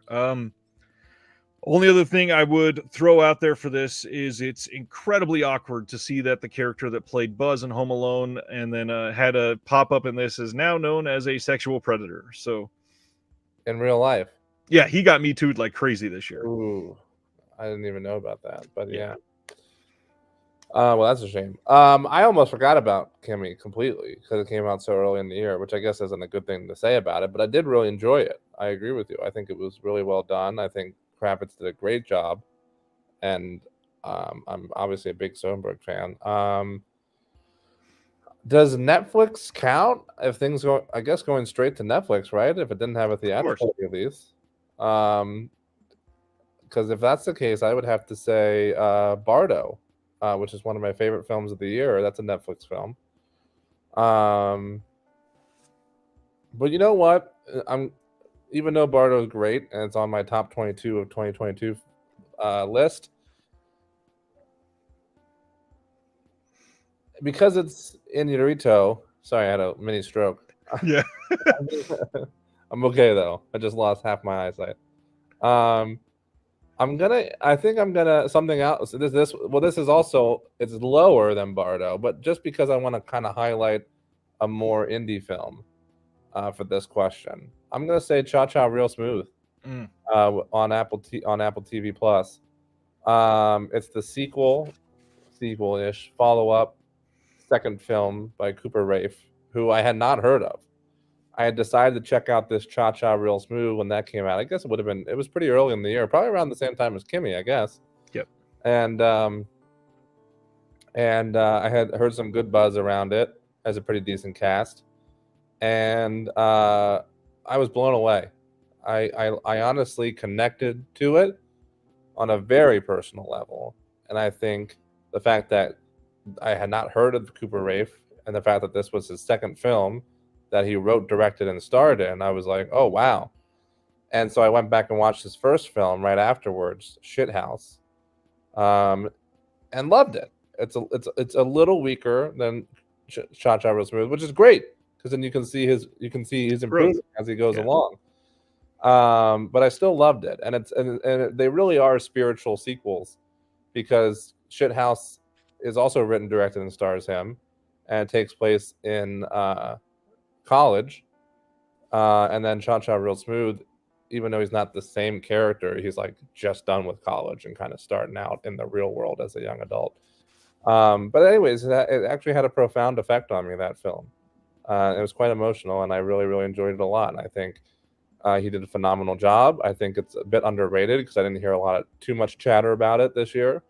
And I'm on the Cooper Raiff bandwagon. I'll be excited to see what he puts out next. I think Cha Cha Real Smooth is one of probably 7 or 8 films that I would highlight as extremely divisive this year, which was surprising to me. I feel like everybody really liked Cha Cha Real Smooth or really hated it. Yeah. And the really hated, definitely the minority. I think most people enjoyed this that watched it. However, it's one of those spectrum reachers. It's a film that really only gets like 8s and 2s. It's very, very few and far between that you'll see somebody rate this like a 2.5 or 3 out of 5 or something. This is a film that is like good, 1 star or 4 or 5 stars, or either end of the spectrum. exactly. So I've not seen this one. I've heard that it's decent. The cast looks pretty incredible, and I hope to get back to it. I will throw out, I see a couple comments in the chat that are reaching for Prey from Hulu, and I am a failure here. I have not watched Prey yet because my wife has somehow never seen any Predator films, and I am wanting to go through the entire list with her sometime over the next year. There's a couple franchises that she has seen 0 from, and I just want to really, really hammer them home. That is not necessarily super high on the list because there's some obvious ones, like she's never seen any of the Terminator films. That one's got to happen first. Oh, yeah. Stat. You can skip that Christian Bale one. Well, honestly, the first 2 only exist to me. I don't love any of the other ones. I don't mind 3, and then I also don't mind the most recent one. I know it got a lot of hate. I don't love it, but I don't mind it. But I get that. I got to show her those. But Predator, I like Predator. It's not one that I would say is like a franchise that's super near and dear to me. Although I think 2 or 3 of the Predator films are genuinely a blast to watch. They're just not, it's not a nostalgia bomb for me like a lot of other people. So, I think that's a good way to cap off streaming. I do really want to see Prey, and I also want to highlight Hall & Oates brought up the film Fresh, and I really enjoyed Fresh quite a bit. You know, I enjoyed Fresh. I didn't love another one that I was like, oh, pretty good. I didn't love it, but I thought it was enjoyable, and there was enough uniqueness about it that really made me appreciate it. Paul is the second one to bring up that Carlin doc. Somebody else said that earlier. Yeah, so did Anthony. It's amazing. I mean, obviously, it's produced by Judd Apatow, who also did the Gary Shandling. Gary Shandling. Jesus, is on the tip of my tongue. One of my all-time favorites, and I couldn't think of it. Very well put together. Obviously, highlighting what an amazing human he is, his comedy, and also the folly ways of the American system. So it's kind of everything I love rolled into one. It was a beautiful documentary. Can we jump real quick to Wave because this is a tough decision here. I would say if I had Well, first, for anybody listening, the question from Wave: my local theater is showing Brick, Blood Simple, Drive, Zodiac, Vertigo, 2001, Citizen Kane, In the Mood for Love, Tokyo Story, and Searchers in January. Which two would you go to if you had to choose? First of all, holy shit, what a list. Yeah. What theater is this and where are you located? Because the New Bev is actually showing Brick. Oh, nice. This in January as well. And it's but it's a fucking Friday matinee and I'm steaming about it. I can't go. Yep. God, I would love to see that in 35 millimeter on the big screen. And I bet you Ryan will drop in too and say hi. If I had to pick from that list, and I'd love to hear Ryan's answers, just for the sake of if you only had to pick two, for the sake of kind of going with a classic and then not exactly a new release, but a newer release. In the Mood for Love is one of my all-time favorites ever, so I would have to pick that. And then I would maybe say either 2001 or Vertigo, just to kind of have like a classic thrown in there too. I would probably pick 2001 to see on the big screen. So I think just for the sake of variety, again, classic versus a little bit of a newer film, I'd pick those two. So my answer is going to be kind of similar. At first I thought, I probably should get a classic and a modern. However, I couldn't decide on two different moderns to get. So I'm going with two that I was fighting to have in that position. So I'm going with two moderns. Fuck it. First, I think In the Mood for Love is gorgeous, and you are not going to get a lot of chances to see that one at a theater. I think that Vertigo, Citizen Kane 2001, you can find at a theater every single year, probably. Oh, that's a good point, actually, yeah. In the Mood for Love is not going to be something that you get a lot of chances for. The other one is, in my personal opinion, one of my top 10 or 15 films of all time, easily. Right. And not one that is shown a lot in theaters. However, if some of the current rumors are to be believed, there might be some showings because there might be a 4K restoration coming up here soon. I would say you have to go for Zodiac. Okay. Fincher is, I think, one of the best directors of all time, and I think Zodiac on the big screen is a gift. This is.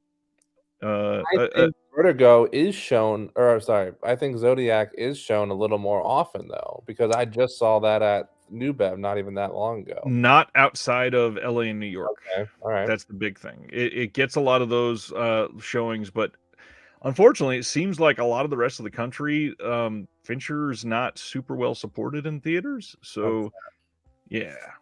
But I also like Nerd's answer, which is, sorry, Wave, I'm going to every showing. I would too. Why are you only picking two?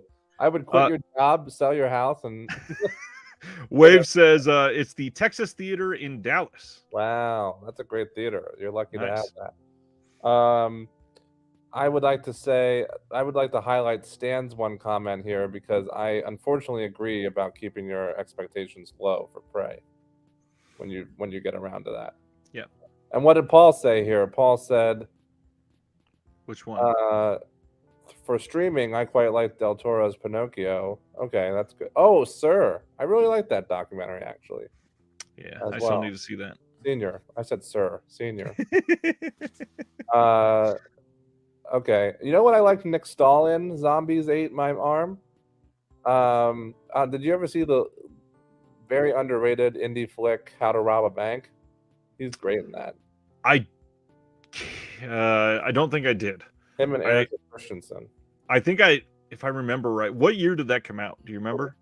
It's early 2000s, I think. Like maybe I can't remember. I think I chose something over that and regretted my decision for like 3 weeks. Fair enough. Keep your just trying to catch up. Carlin Doc is stupendous. Sorry, Wave. Oh yeah, okay, great. Oh, the Shanley documentary has some great bonus features on the Blu-ray. Came out on Blu-ray? Did it really? I got to be honest, I didn't know about that. I didn't know about that either. I already made a note to check on that for after. Right. Looking at it right now while you continue. Next category, which I don't have many more left. We only got a couple. One is some discourse. This is not necessarily going to be the best, although I think we might actually drive it into a best of discussion. 2022 seems to have this overwhelming, like rolling love for horror again.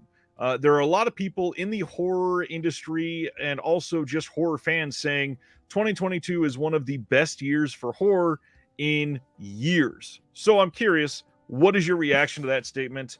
And do you agree? I think I do agree. Sorry, I'm on this Gary Shandling thing now because whoever said that, who was that? That was Damian P. If you happen to have a link to that, I would appreciate it because I'm not I'll finding. send you the link. You found it? I will in just a second. Okay. I think I would agree with that. It was a really good year for horror, not just in terms of an abundance of horror, but in terms of quality as well. I mean, think about it. We had some straight to streaming stuff like Fresh and Prey, already discussed pretty heavily in the comments. And then we had some great theatrical releases, Bodies, Bodies, Bodies, Barbarian, one of my all-time favorites for the year. Also straight to streaming, a little throwback to an old franchise with the new Hellraiser film. Yep.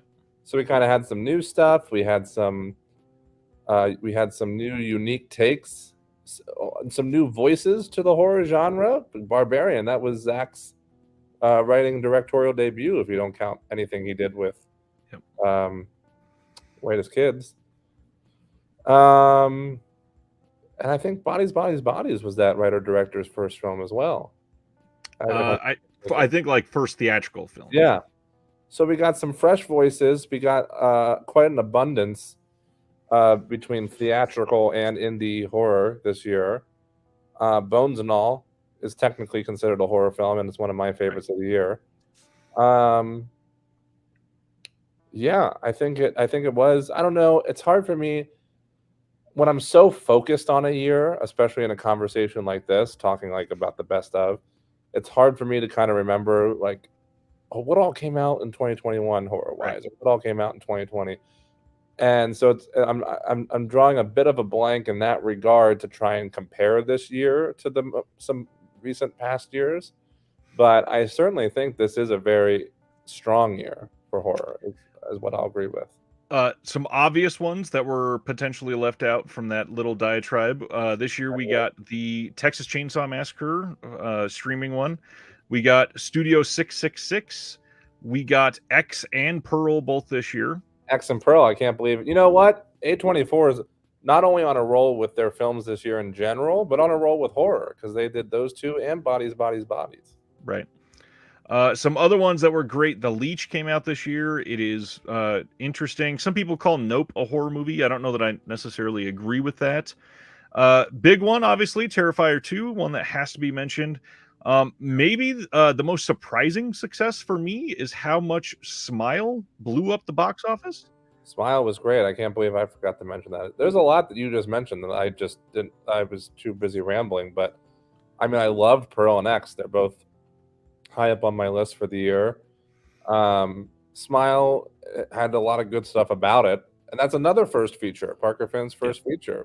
That's what I love about this year in terms of horror. Just to reiterate, we're getting a lot of new voices in horror, and some of them may be better than others, but it's great to see these. You know, it's great to see that.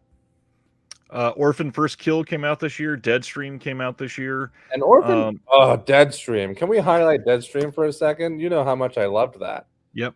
I saw that at Beyond Fest too. It was the only at Beyond Fest, American Cinematheque. You know this, Ryan, but for everybody else, they own 2 theaters. Well, technically they own 3, but the Egyptian is still being renovated. So all the big stuff's happening. So there's basically 2 screenings almost every night because they're having stuff at the Aero Theater in Santa Monica, and then they're having stuff at the Los Feliz Theater. And the all the notes, Jeepers Creepers Reborn, top of all the lists. That hurts. That hurts. Almost as bad as whoever said that Scott Pilgrim was at the bottom of their list. That was me. And you. We have to have a serious conversation when this stream is over. um, so the Los Feliz Theater, they're doing all the they call it the Shutter Theater, whereas the Arrow Theater is the movie theater, and they were doing free screenings. You can't beat Beyond Fest, you guys. Right. But they're doing free screenings every night that you just have to RSVP to before it sells out. During the 2 weeks of Beyond Fest, and I was only able to catch one because I was so busy at the main events at the Arrow throughout all of Beyond Fest. And thank goodness it was Deadstream. I rushed straight over there because Banshees of Inisherin didn't have a Q&A like most of the screenings at the Arrow did. Rushed across town to catch Deadstream. And what a delight. I knew nothing going in. I thought it was phenomenally done. Didn't take itself too seriously. Great mix of cheesy horror and comedy. And then I got to chat with the filmmakers, the husband and wife duo, who wrote and directed it afterwards. And now we follow each other on Instagram. They're such a delight. And it was such a great experience. I love that movie. I'll support that this year every chance I get. Men, we didn't mention Men. Yep. Go on. I was going to bring up Alex Garland's Men, one that definitely needs to be highlighted. But beyond that, there's one that a lot of year-end lists are not bringing up that I think, for me, is maybe a bit of a travesty. I do want to make sure that it still gets mentioned because it really highlighted the ability to not hold back in horror, and the fact that we still get some films every year doing that, it just warms the cockles of my heart, basically. And I have to shout out The Sadness. Yes. Not a lot of people saw that film, but those that did seem to love it. I love that it is a virus film that pits gore up against the botched handling of the pandemic, which is what they're lambasting in the first couple opening scenes. It is a really nasty film. It is directed very well. It had some absolutely great effects, a lot of CGI, but it was mostly handled well. And one that, again, have to shout out Shudder. They seem to have a really great year this year. A lot of stuff that they put out, stuff that we didn't even mention. Want to throw out A Wounded Fawn with Josh Rubin. Want to throw out you just had on the channel. I did. Scare Package 2 they just threw on there. There is let's see, Hellbender had a Shudder specific release this year. Gosh, there's got to be a few more. Mad God made some waves this year on Shudder. I saw Beyond Fest last year. What a phenomenal film. Somebody mentioned Scream 5, which I almost forgot because that came out right at the very beginning of the year. Yeah, that was like February. Glorious, that came out this year. The Rebecca McKendry Glory Hole film. Yeah, let me shout that out because my dear friend J. Scott Goldberg was the producer on that. So he invited me to the premiere of that. That was a fun one. I also want to throw in, what's that? Orphan First Kill. Somebody mentioned. I know you mentioned that earlier in somebody's comment. I was pleasantly surprised by that because it really had a great twist that I wasn't expecting. I thought it was fun. Stan just blew what I was about to say. Is I wanted to point out how nobody had said anything about the Black Phone. I got to be honest, I did not understand the love for the Black Phone. I saw it theatrically and I thought it was good, not great. I think that the Black Phone fell apart the moment that the main character was abducted. Everybody, no, we got some comments that said Halloween ends earlier. Okay. Black Phone is very overrated. I agree with you, Ryan. I agree with Nerd. I saw that one last year at Beyond Fest too. Speaking of the devil, so really early, and gosh, I just don't get the love, and it's sad because I love that team, the literal exact team behind Sinister, which I love. I love Sinister, and it's directed by Derrickson, written by Cargill, starring Ethan Hawke. It should have been a winner immediately. And I agree with everything you said about The Sadness because of everything I heard about it, but I sadly have not seen that yet. Oh wow, bums me out. That might be one of the 10 I have to watch before the end of the year to get to the 500 for the year. Well, and it would help because it's not that long either, I don't think. Okay, good. It's pretty damn good though. It's really enjoyable. I heard nothing but good things. A couple others that were not from Shudder. Piggy came out this year. They got some pretty rave reviews. Piggy, I liked Piggy. Good. Obviously, a lot of people looked at The Menu as a horror film. Yeah, which is hard. I mean, if it's technically classified as a horror, sure. Yeah. Hard to really consider it that, though. Speak No Evil came out this year. Resurrection, the Rebecca Hall film with Tim Roth, came out this year. Those are two good indie ones. VHS 99. Speak No Evil was like a Lars von Trier type of horror. It was great. Yeah, those are the big ones. And then finally, I wanted to highlight at the very end kind of a love for the resurgence in random Christmas horror. I love holiday horror, so getting Violent Night, Christmas, Bloody Christmas, or whatever, plus The Leech, all in one like 2-month span. That's incredible. I love that we got all those. Really, really great stuff. And I do think that it was a very good year for horror. But I got to admit, I don't quite feel the same. I don't think that this is like one of the best years of horror in a long time. I think that the only thing that might be different is we are seeing a time where we're returning to theaters and coming back to new films being made, which is not one that it's not an environment that we've seen for the last 2.5 years. So the fact that people were going back to theaters, what we saw is the horror community coming out to support. And because of that, some films were successful that generally wouldn't have been successful. And because it's for the theatrical experience, that's usually what horror does best. I do think that the quality overall was very good in some films and not in others. But either way, I think it was a great year for horror. I don't know. Horror every year seems to be great. I can find a handful every year that I think are top notch. But yeah. Then there's the Halloween ends of it all, and I'm not so anti Halloween ends that it shouldn't be discussed. But it's I don't know. It's very, very difficult to discuss in context with a franchise. And I understand how it would be on the top of many people's most disappointing films of the year. Yeah, that was part of Beyond Fest as well. And I saw it with my buddy Zach at the premiere. And I don't know. I mean, obviously it's I think it's much, much better than Halloween Kills last year, but it's still very disappointing overall. What do you think? See, I don't necessarily agree with that. I've liked Halloween Kills from the beginning. I think the worst thing about Halloween Kills was the dialogue, but the dialogue in basically every Halloween film's kind of always been bad. So it didn't ruin anything for me. I think that the brutal kills in Halloween Kills was what made me a fan. I liked the 1, 2, 3 of David Gordon Green's trilogy lining up with the original 1, 2, 3 of the Halloween trilogy at the very beginning is something I really grabbed a hold of and enjoyed quite a bit. So I don't know. I liked Kills. But there's a lot of comments about horror, so I'm gonna go through some of these real quick. Oh my gosh, so many. Holland Oates is Team Corey for Halloween Ends.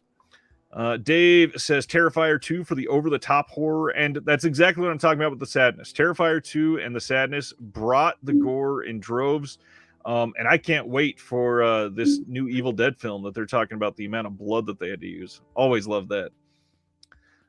Let's see. Chester says Bones and All is great regardless of what they say at Variety. Stan says Nope is definitely a horror movie. Sardis wants to know, when do you get to work, Jeremy? Believe it or not, I work a lot. A lot. Because I have like 3 different jobs between working in television and working and then writing scripts and appearing on this channel. Yeah. Appearing on this channel.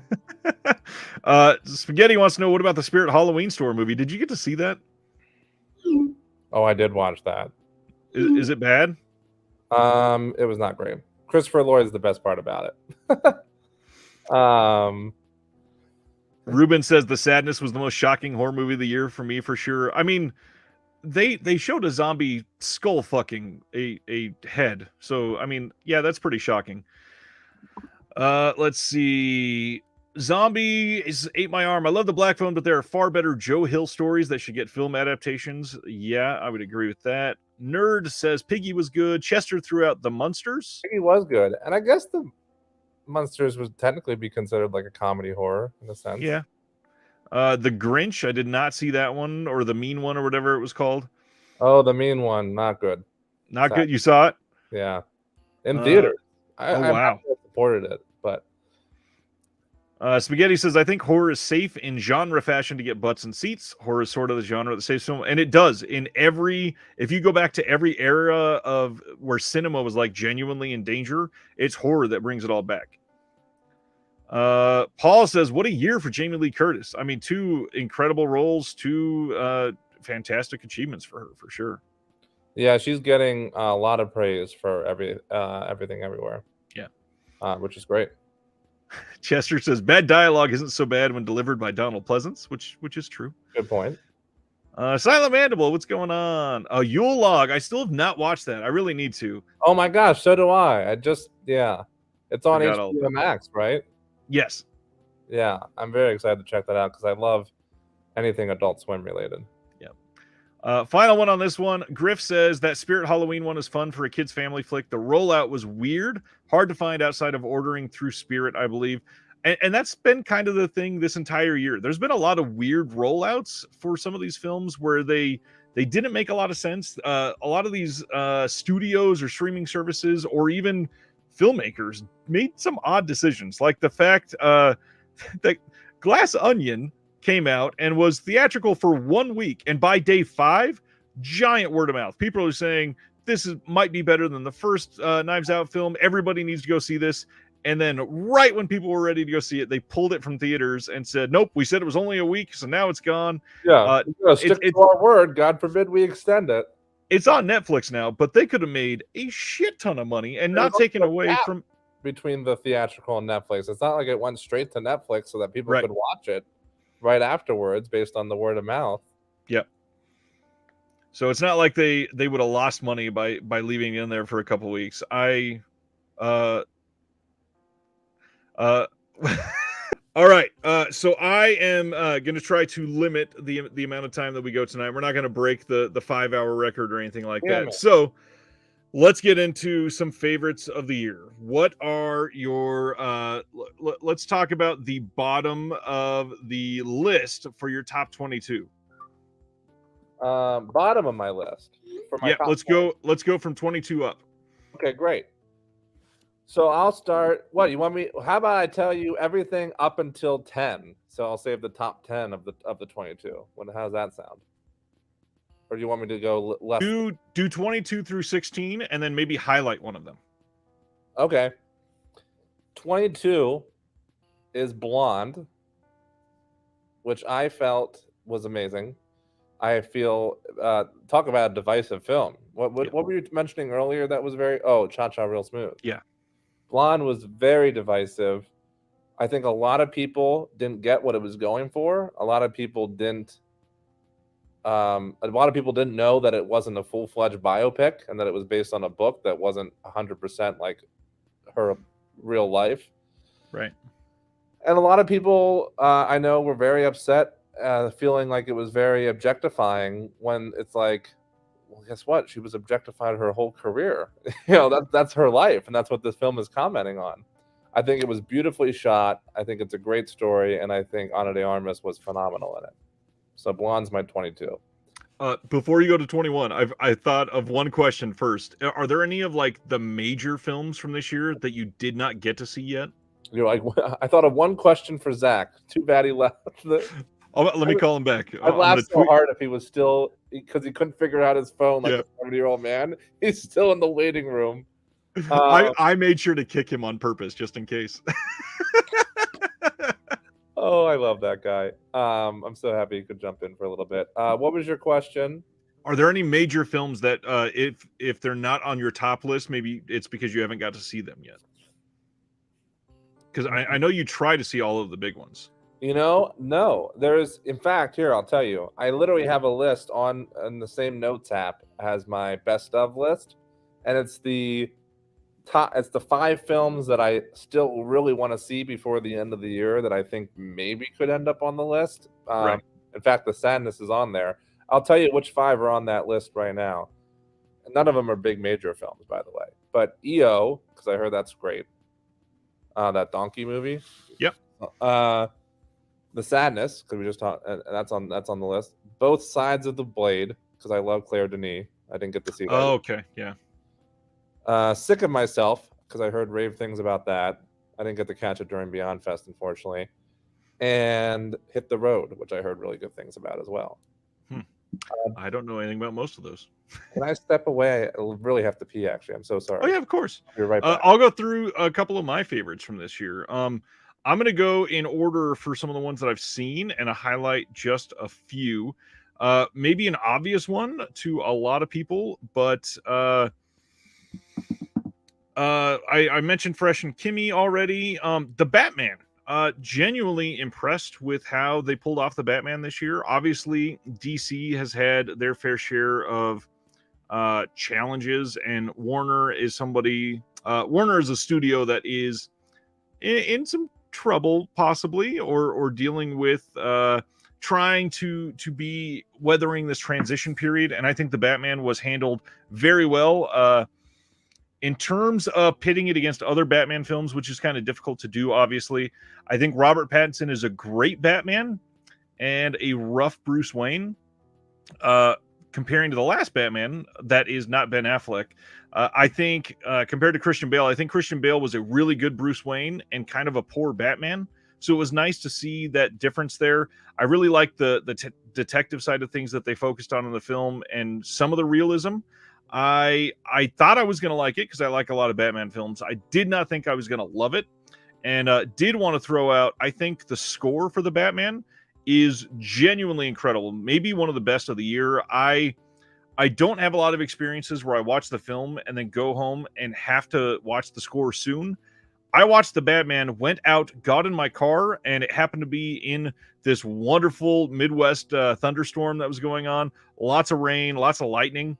I put on the score in the car. It was that good. Leaving the theater on opening night, had to put it on.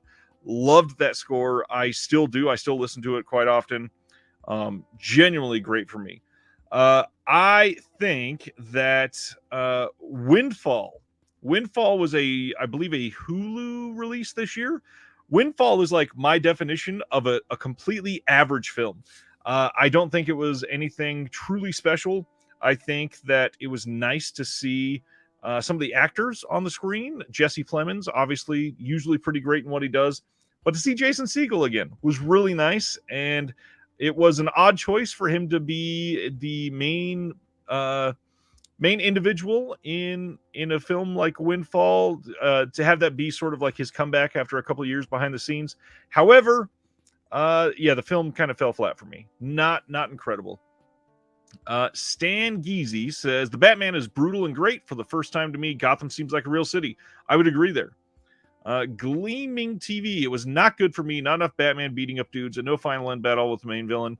I mean, honestly, I'm kind of over the comic book ideas of leading up to this main climax of like a super, I don't know, a very large scale epic fight. And although that's great in a lot of films, I really see this as leaning into an intro for a new Batman. And I hope that Matt Reeves can pull off a follow-up that is just as great. But really want to fight anybody that would stand up against Paul's comment, which is Colin Farrell had a hell of a year. Like, his performance in the Batman was incredible.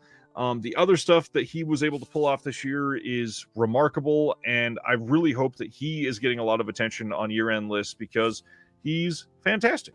And Jeremy's back. I'm back. Sorry, guys. Colin Farrell had a great year because Banshees of Inisherin, amazing and unrecognizable in the Batman, performance-wise and makeup-wise. I think he's phenomenal. I know you weren't around. All I talked about was the Batman, how I genuinely loved it, and then how much, I'm sure you saw it, but the film Windfall came out this year, and I feel like that is the definition of an average film. Windfall? Yeah, with Oh, that's Jason the one. Yes. Jason Segel, Jesse Plemons. Yeah, I was very disappointed by that one because it had such a strong cast. And who wrote that? Whoever wrote that, I was a fan of the writer of that for a reason. I'm not sure. Let me see. Let me see who it was. Now that you say that, I feel like it was a big name. Charlie McDowell and Jason Segel and Justin Later. Charlie McDowell. What did he do? The One I Love. That was a great film. And The Discovery. Both great films. I guess maybe that's why. Is it based on a... You know what? Now that it's written out like this, look at how similar The One I Love and Windfall are in a setting. Like that. Oh. That could have happened on two estates right next to each other. That's true. That's true.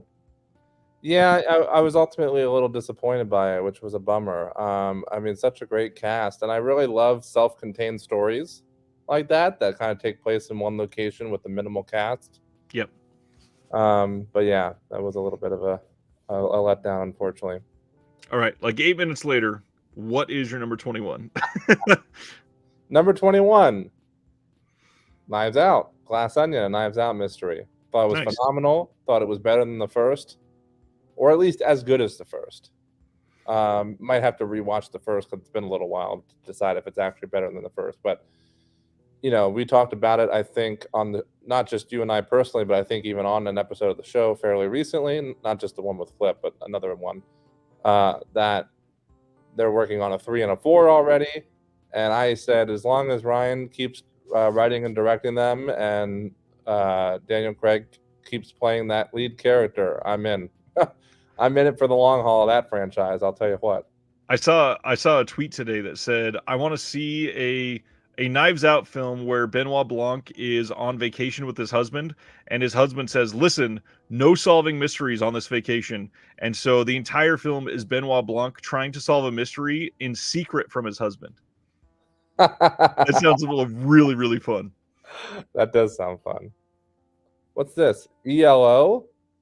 Oh, they're talking about EO. No, he's saying hello. That's Skolder every time he comes in here says hello that way. Oh, I thought it was Electric Light Orchestra. Oh no, wait, that's Manfred Mann.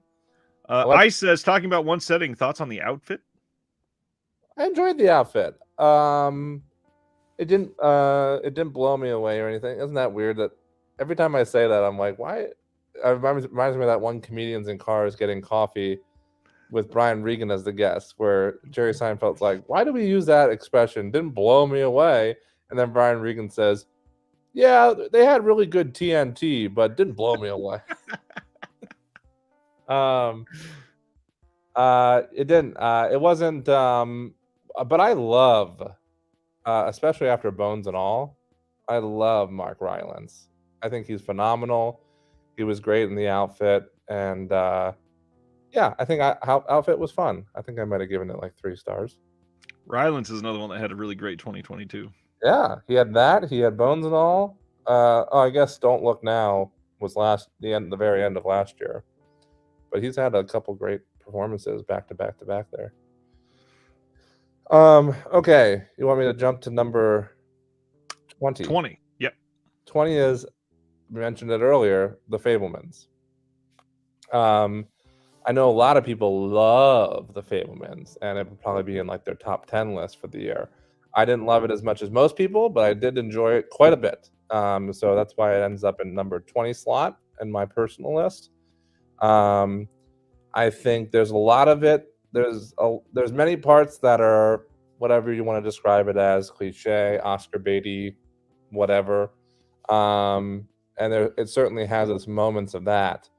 But I think seeing the pure love of cinema mixed with some amazing performances. Obviously, Paul Dano and Michelle Williams are 2 of the best working actors today. Judd Hirsch's cameo, brilliant. But really, I think maybe for me, it's seeing this film icon where whether you love him or you hate him, he's influenced the world of cinema so much, between Jaws and Back to the Future and Jurassic Park, and you know what I mean, all these amazing singular films, franchises, big picture, E.T.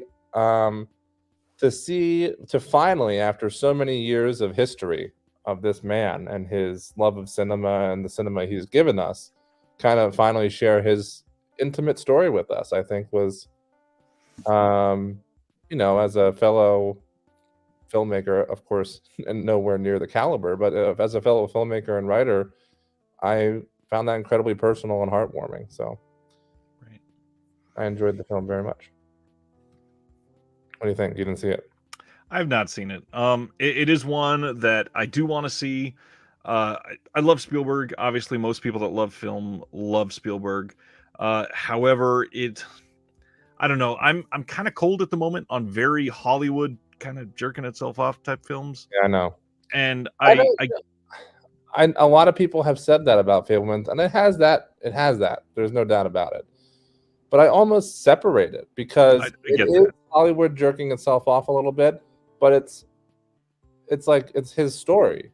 Right, and with his father passing and all that, it's very personal. Just because his story happens to be about his love of cinema, so it has those elements.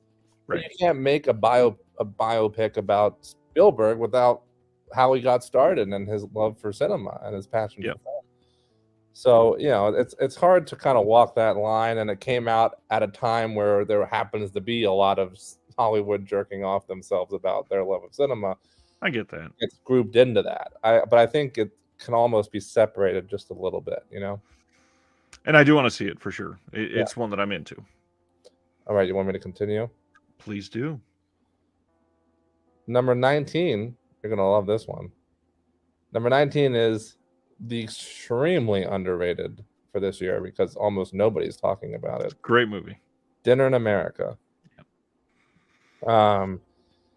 Super duper flew under the radar. Thank God for our friend Sean Baker for mentioning it in some list he made. Oh no, he didn't mention it. John Waters mentioned it. Right. In a list of John Waters' top 10 for 2022. Dinner in America was on there, and he says, I wouldn't have known this existed if Sean Baker didn't send me a Blu-ray copy or something like that. So two amazing filmmakers that I know Ryan and I both love and look up to, just, basically called out this movie as one of their favorites of the year, and it's just flown under so many people's radar. I got to ask, though, this got a physical release in 2021. Technically, this is a 2020 film, but in the U.S., it didn't get distribution until this year. Is that how you're counting that? Because it was available on Blu-ray in 2021. I'm counting but it didn't get distributed till this year, right? Blu-ray came out last year? Yeah, but Arrow, it came out August of 2021. Well, then why did I looked up on IMDb? It says 2020. Well, it says 2020, but if you click on the actual release date thing, right, it says US. There was something that said 2022. Why? You don't think it belongs in this list? That's all I'm asking for. I mean, it played at Sundance in January 2020. Yeah, but excuse me, you can't count. Sorry, I just burped. You can't count. I don't know if you can necessarily count. I thought it only got a limited release in the U.S. on May 27th of 2022, and that's the only reason I ask is because it got a Blu-ray release last year, and a lot of people. Maybe I didn't know when the I mean, I only saw it this year, as you know. Right. Certainly the very beginning of the year. I'm not sure if I knew when the Blu-ray release was specifically, but I remember looking it up and seeing what you just said about the limited theatrical or limited whatever release in 2022. And that's why I included it, because I didn't see it till this year, and I saw that on IMDb and thought, well, it qualifies, in my opinion. If it does qualify, then I love this freaking movie, and everybody needs to see it because this movie's incredible. If you do count it as a 2022 film, the fact that Kyle Gallner, however you say his name, had this and also had his performance in Smile in the same year, it is great to see the juxtaposition of those two.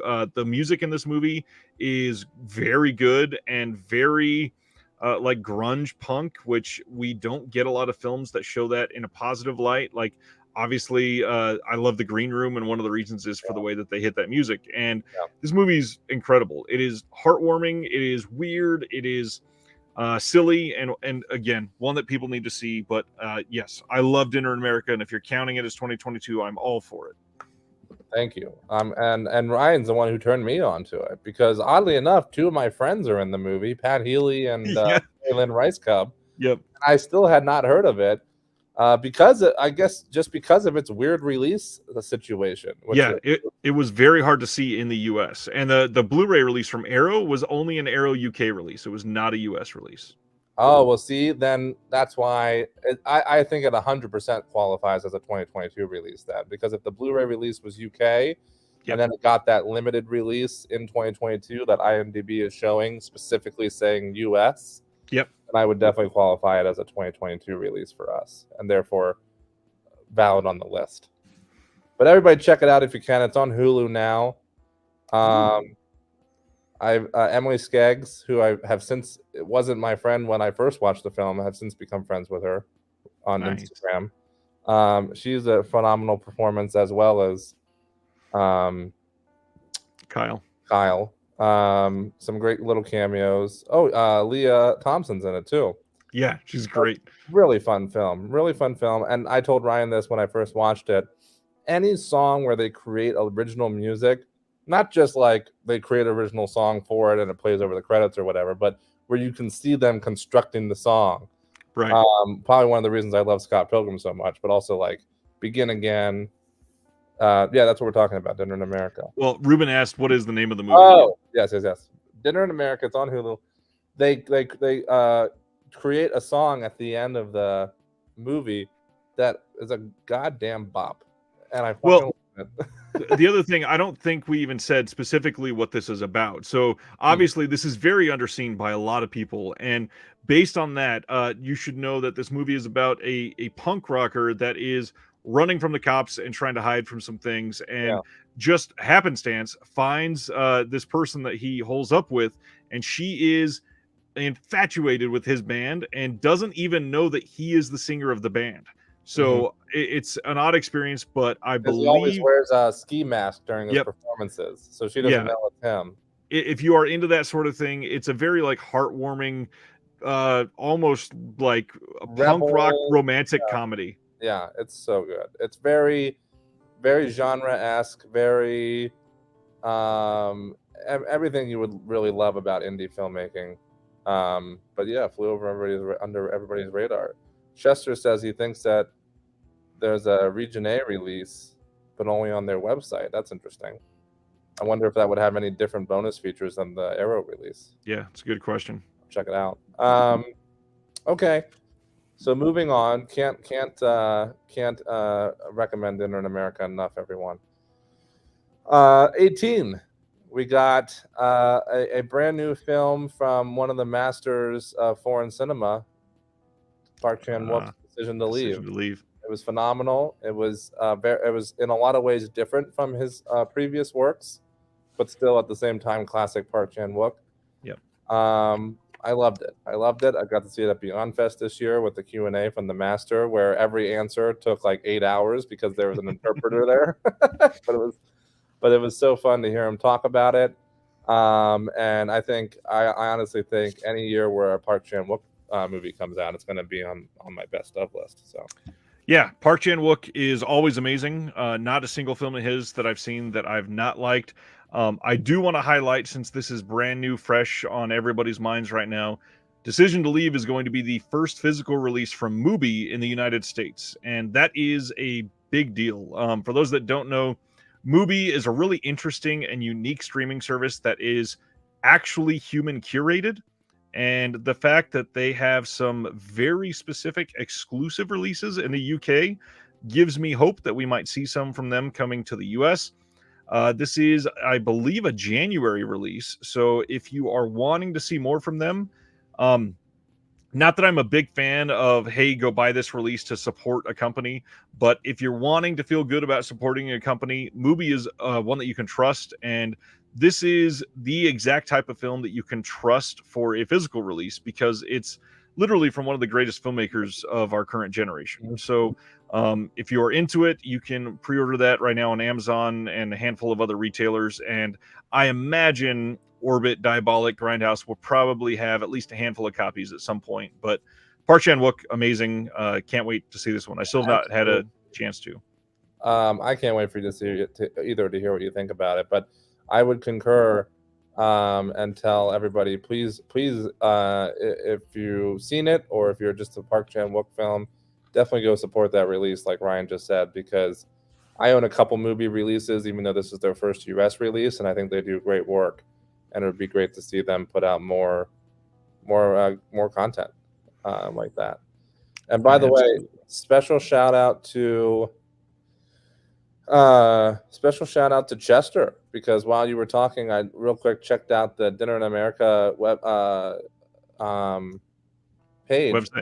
website. They have, not only do they have a Region A Blu-ray, which I'm not sure if I'll get because I do have the Era release and it doesn't look like there is any separate contents.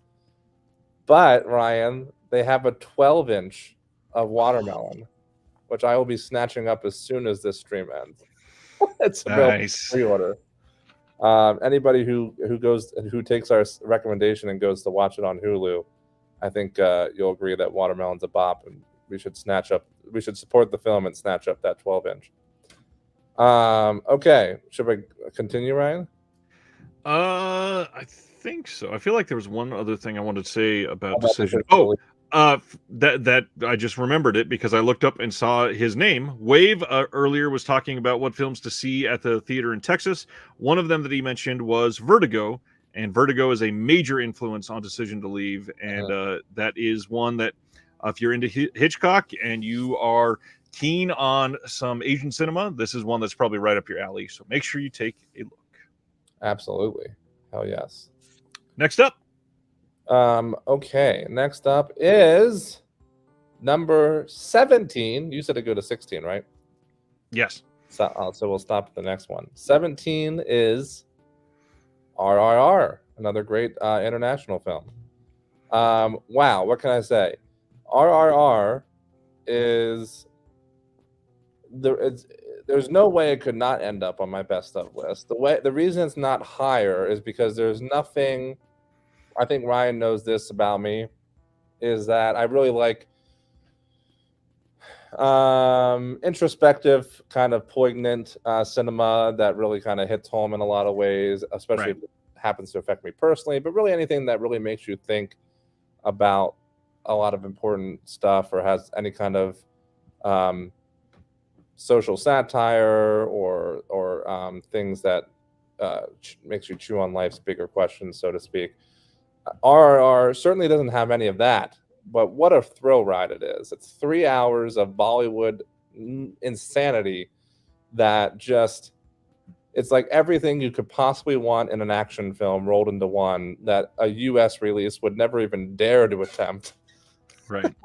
You got all kinds of nut stuff. You got people bouncing motorcycles on their pinky and animals jumping out in slow motion to attack a whole crew of evil people. Oh my gosh. I mean, have you watched that one, Ryan, or not yet?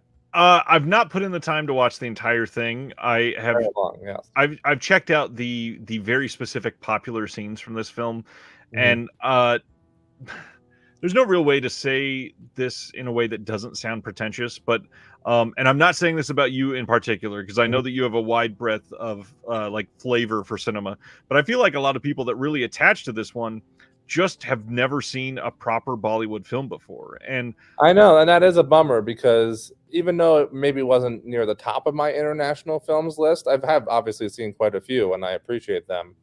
But I do think, I hope, and based off of what you said, that for all the people that kind of latched onto this because of wanting to jump on the bandwagon, so to speak, I hope they take that seriously and continue to appreciate Bollywood cinema and move further into international cinema because of this. That's what I hope from it. Yeah, and that's exactly where I was going with that. Is I really think that it should be a good gateway Bollywood film for a lot of people. And when you see something like this from a completely different culture than classic Hollywood is used to, it is exciting. I mean, we did the exact same thing with Parasite. We've done the same thing with a couple of the Park Chan-wook films. it is always nice when a film that is high quality gets that sort of accolades. I just hope that people embrace that and use that as motivation to widen their palettes, because there is a lot of great Bollywood out there. And in fact, I don't think I've seen any of the brand new Bollywood films this year, but from past years, I would say that there are films that are way better than what this one at least looks like to me. And Bollywood is intense. There's a lot of Bollywood films. So if you're going to dive in, you got to find the right ones to dive into. And it really depends on the type of film that you're into. Obviously, one that, since this is a physical media channel, a lot of people have talked about the Mondo Macabro Bollywood set that is for sale right now. That is not super indicative of common Bollywood films either. So it's sort of difficult, because when you think of Bollywood, you sort of have to understand that it's an entire film industry, and that has all kinds of genres within itself. So it's hard to recommend, hey, check out Bollywood films, because you have to be kind of specific. It's a lot when you're discussing it that way, and as a weird diatribe to go But on, at the so same I apologize. time, when you put it that way, it's really just like, it's another. I mean, it's like saying, it's like someone else in another country saying, check out U.S. films. Right. Just as broad. You can't necessarily lock down Bollywood as a genre. Exactly. It's international. Just like it's just another form of cinema from another country that spans all genres. And as much as we would like to maybe try and classify it as a genre on its own, it's not. And so you can't just say like, oh, check out this one, check out this one, check out this one. It's really, it's if you like something like RRR because you hopped on the bandwagon, then I encourage you to do your own research and explore other Bollywood films and see what you like, because they span all the genres just like our media does. I would agree. I also think you should dive into the special event that you had for RRR. Yeah, I'll real quick touch on. So I wanted to. Ryan knows this because we were talking about it while you were here visiting. Well, and I say here, and I'm not even there. While he was in LA visiting, I'm in Pennsylvania right now. But how close is Slumdog Millionaire to a Bollywood film? I don't know if I'd classify that. It's because it's a U.S. film. It's not a Bollywood film. It is a U.S. film, 100%. Because it has Indian actors doesn't mean it's a Bollywood film. So I really wanted to see it because it had a limited theater release in some cities or some places. I'm not a fan of the music and dance pauses in Bollywood films. Well, not a fan of musicals, so that's a factor. Right. I think that will deter some people. I am a big fan of musicals.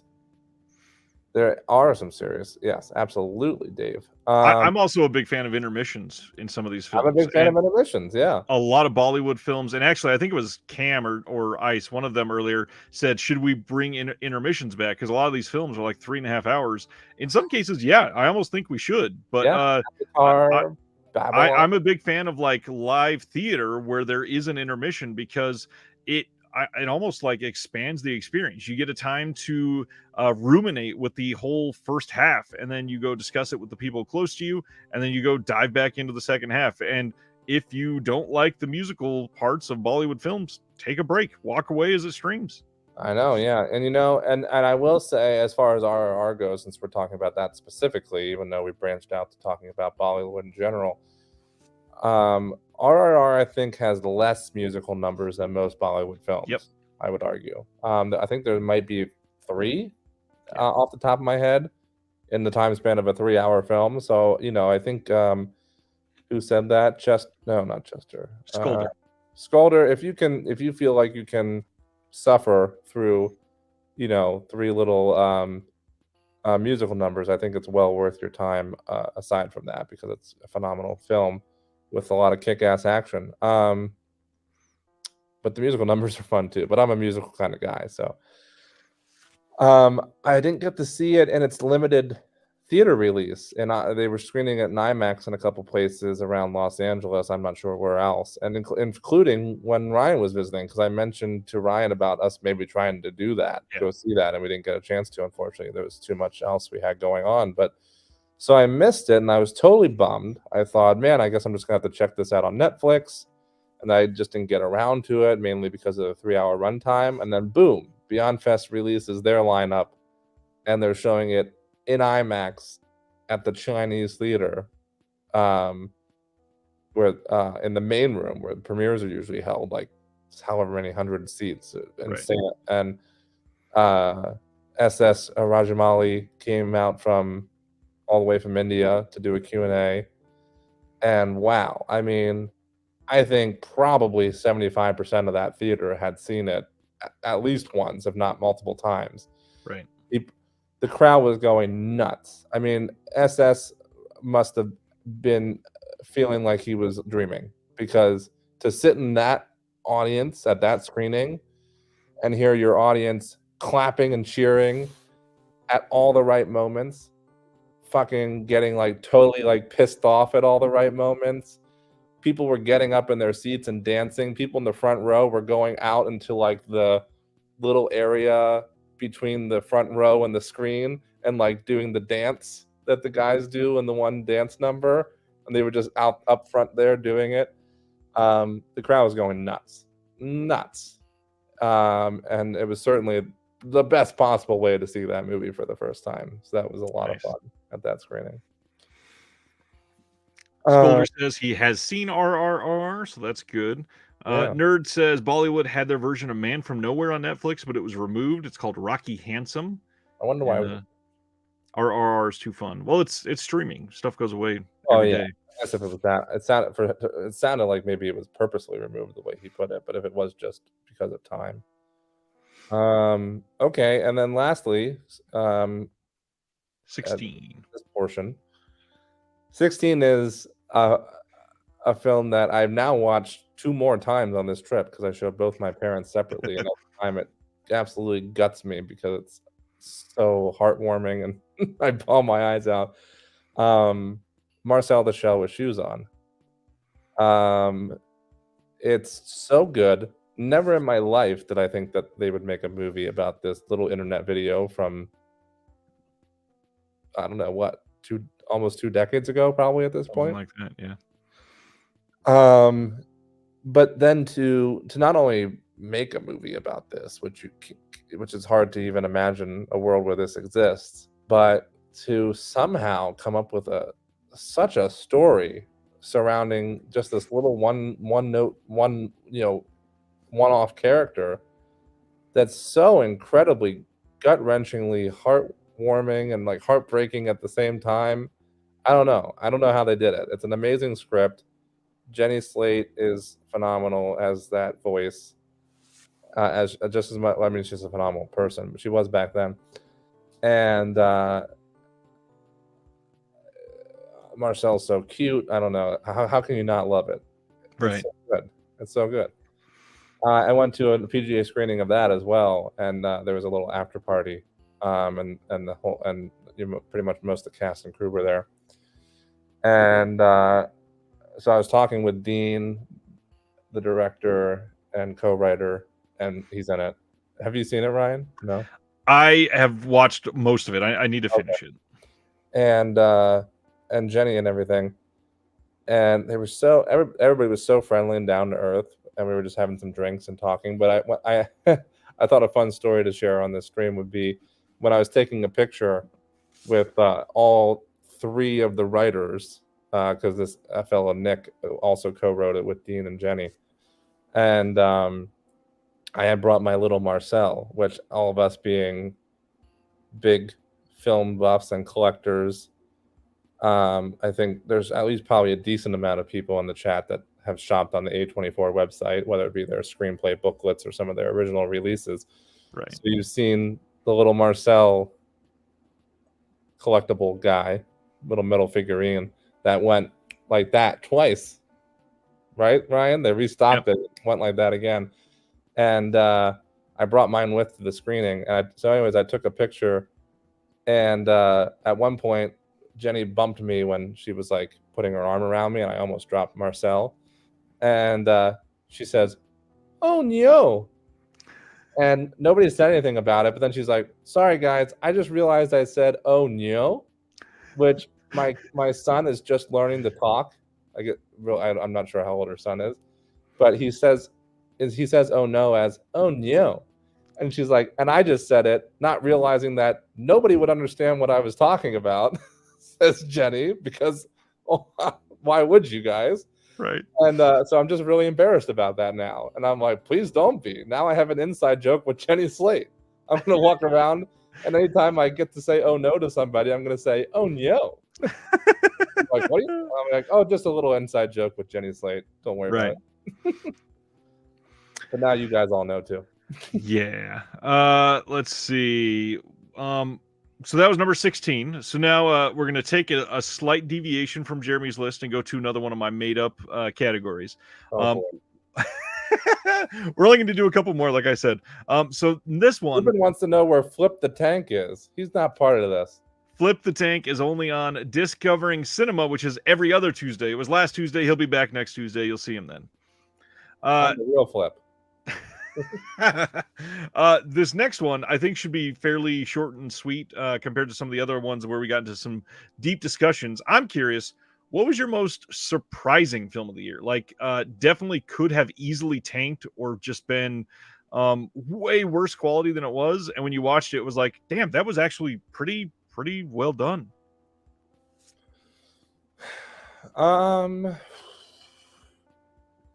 Gee, you thought this would be easy?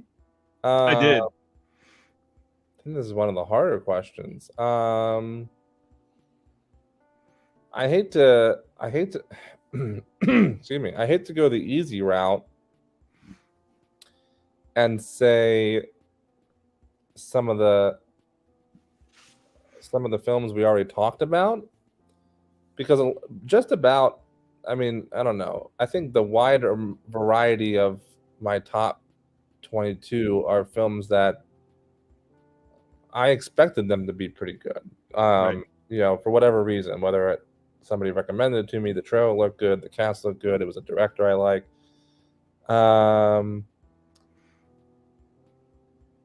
So I hate to just go back to some of the ones we talked about earlier, but honestly, something like a Barbarian, I was very skeptical about, because that easily could have just been, and certainly from the trailer, seemed a very cliche horror film. Right.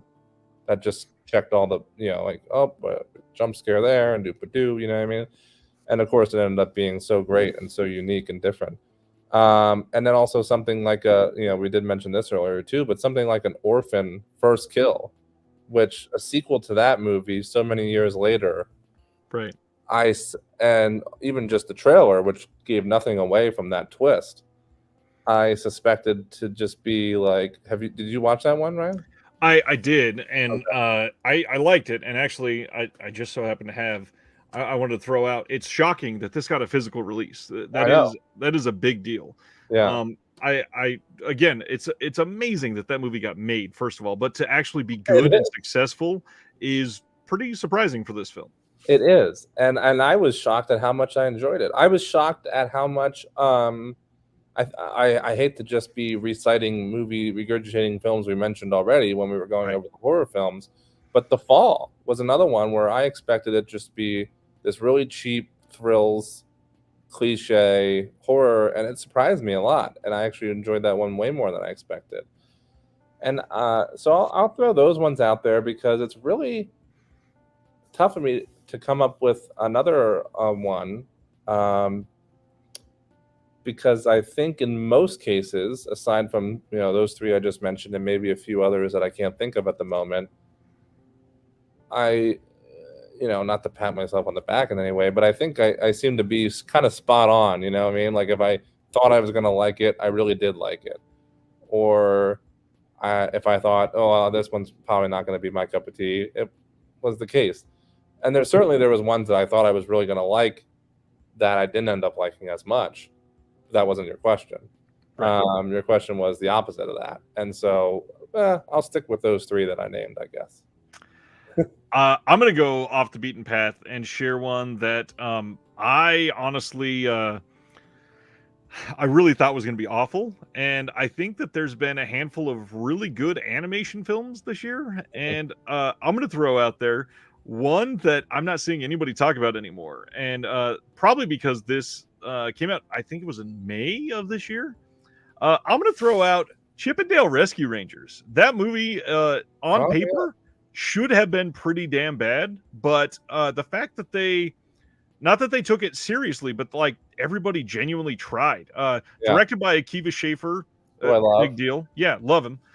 We got Andy Samberg as one of the main voices, obviously. We got John Mulaney as the other main voice, which I know a lot of people have lost a lot of respect for John Mulaney, which I understand, but really, really great voice acting cast. But they kind of pulled off the whole interact with the human world aspect in really interesting ways. And I really liked the movie. I think it was surprisingly well done. Not like going to be on my top list of the year or anything, but Right. I Great. did not expect it to be good at all. I expected it to be a really shitty Disney Plus exclusive that was forgotten and terrible. I agree 100%. I really enjoyed it. It had a lot of, I think it had a lot of really good humor, and bring some other Disney characters into it was a lot of fun, and using them in comical ways. Yep. I thought it was fun. Why do people not like John Mulaney anymore? Did I miss something?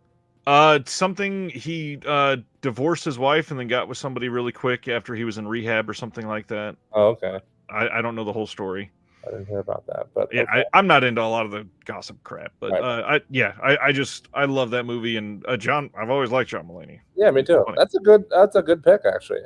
You know what? Actually, I know here I am continuing to regurgitate films we talked about earlier, but Kimmy, Yeah. I don't know. I mean, I love Soderbergh, but just kind of based off of the plot of that, I wasn't so sure. I thought it was just going to be another terrible COVID movie, and that one ended up surprising me as well, I would say. All right, now let's do 15 through 11 off your list. Oh, okay, great. Let's do that. 15. Are you ready for this one? Because this one has gotten a lot of talk on your channel. Triangle of Sadness, right? You and Sean talked about that. Just a touch, yeah. I know it's his favorite movie of the year, and I've heard quite a few other people say that. As much as I love this movie, clearly it's number 15 on the list. The reason that's down so low compared to so high on several other people who I respect's lists, is it didn't. If they could have just trimmed, I agree, Paul. I would love that. If they could have just trimmed a half an hour off of Triangle of Sadness, maybe not even, maybe 20 minutes, it could have been so good. And it's still great, obviously. It's on my best of list. But it could have been like in the top 10. Some people may disagree with me, but I don't know how many people. I know you haven't seen it yet, Brian. I don't know how many have seen it in the comments here, watching live. But it's actually separated into 3 parts, so it uses the 3-act structure very literally. And when it goes into, I'll say, for anybody who has seen it, and maybe you'll remember this, what I'm about to say when you watch it, I actually thought it was going to end after part 2. And it easily could have, and it would have been a bit of a strange ending, but I would have been happy with it, to be completely honest. And then it goes into part 3, and as part 3 continues, I go, oh, okay, I understand why they're doing this, and I liked a lot of it, and it just went on for too long for me. Part 3 just went on too long for me, and it's a 2.5-hour movie. So I think if they would have just trimmed down part 3, did I say part 2 earlier? I think part 3 is what went on too long for me, and I think if they would have trimmed that down just a smidge, they can keep it, because I think it has to be there, and I get it, and I like the beginning of it. Anyways, I don't want to ramble on too much, but that's what's keeping it from being higher on my list, unfortunately. But I still loved it, and it's still number 15 there. It looks really great, and pretty much everybody I respect, they love this movie, so I can't wait to see it. Chester says, "Has there been an announcement for a physical release of Triangle of Sadness? I haven't seen it yet." I don't think so. There have kind of like I believe there's a German 4K media book coming of it. Oh, wow. And then if I remember right, I believe in the US it is getting just a Blu-ray release. Oh no, there's nothing confirmed yet. It is coming out US. Let's see. It's coming out on March 24th in Germany, just as a Blu-ray media book. It looks like maybe not 4K. That's a bummer. We will get a U.S. release of it at some point, I would assume. Oh, absolutely, yeah. They've just. It seems like a lot of the studios are announcing their physical release, and this is Neon. Don't forget that Neon is actually pretty good about a lot of their stuff. They So, are, right. we probably will get something, but usually it's only like 60-ish days ahead of time. So probably in the next 2 or 3 weeks. And also, they might be waiting for Oscar play. A lot of the artwork that they could use, they could look for stuff for that. And I could see this being nominated for a couple categories. Yeah, I think it's already gotten a couple nominations in some of the other awards this year so far, prior to Oscars. Number 14. Number 14 is this one. I think is another one that flew under a lot of people's radar, much like Dinner in America, and that is Duel, the new Riley Stearns film that came out towards the very beginning of the year, pretty early in 2022. I love Riley Stearns. I was thrilled when one of the whatever Vinegar Syndrome partner label it was put out Faults. Yep. Love that movie. Love Art of Self-Defense. It was one of my it was in the top 10 of whatever year that came out. This one easily could have been in the top 10 since it is indeed number 14, but just got bumped down by a couple that I loved a little bit more. But it's a phenomenal movie. Riley Stearns is a great guy who I also got to chat with for a pretty lengthy time at a PGA screening for this film, and who has a very singular voice onto himself. All of his films are very unique, very much, you can tell it's his Stearns film. For anybody who what movie, Jeremy? We're talking about Duel, which came out towards the very beginning of the year. The essential concept of it, for some folks, Art of Self-Defense was a great dark comedy, Ruben. The concept of this one, it stars Karen Gillan. Nerd didn't like it. Is that what you're saying? I think that's what he's saying. Yeah. Do you not like Stearns at all? Because he is very take him or leave him. You know what I mean? And I know a lot of people don't really like his stuff, and that's understandable. His work isn't for everybody, that's for sure.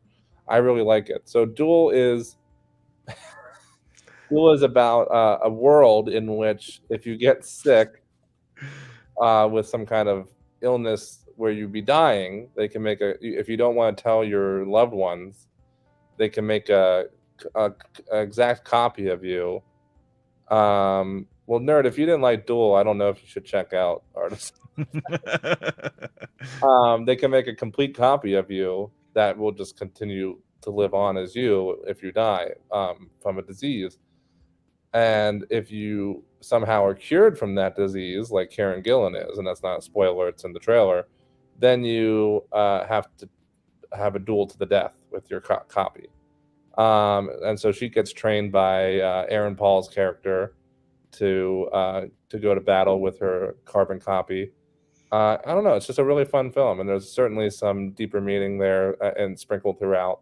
And I love it, and I just love his stuff. So, Riley. I've liked all of his other stuff I've seen. I've yet to see Duel. I have it here. I need to watch it. I really do.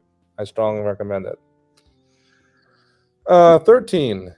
Another all out of under the radar one, I think, in my opinion. This is a second film from this gentleman, whose first film is on, I think, my top 10 films of all time list, and that is After Yang by Kogonada. Love this movie. Kogonada's first film, Columbus, if anybody's seen it, starring John Cho and Haley Lou Richardson, that film broke me.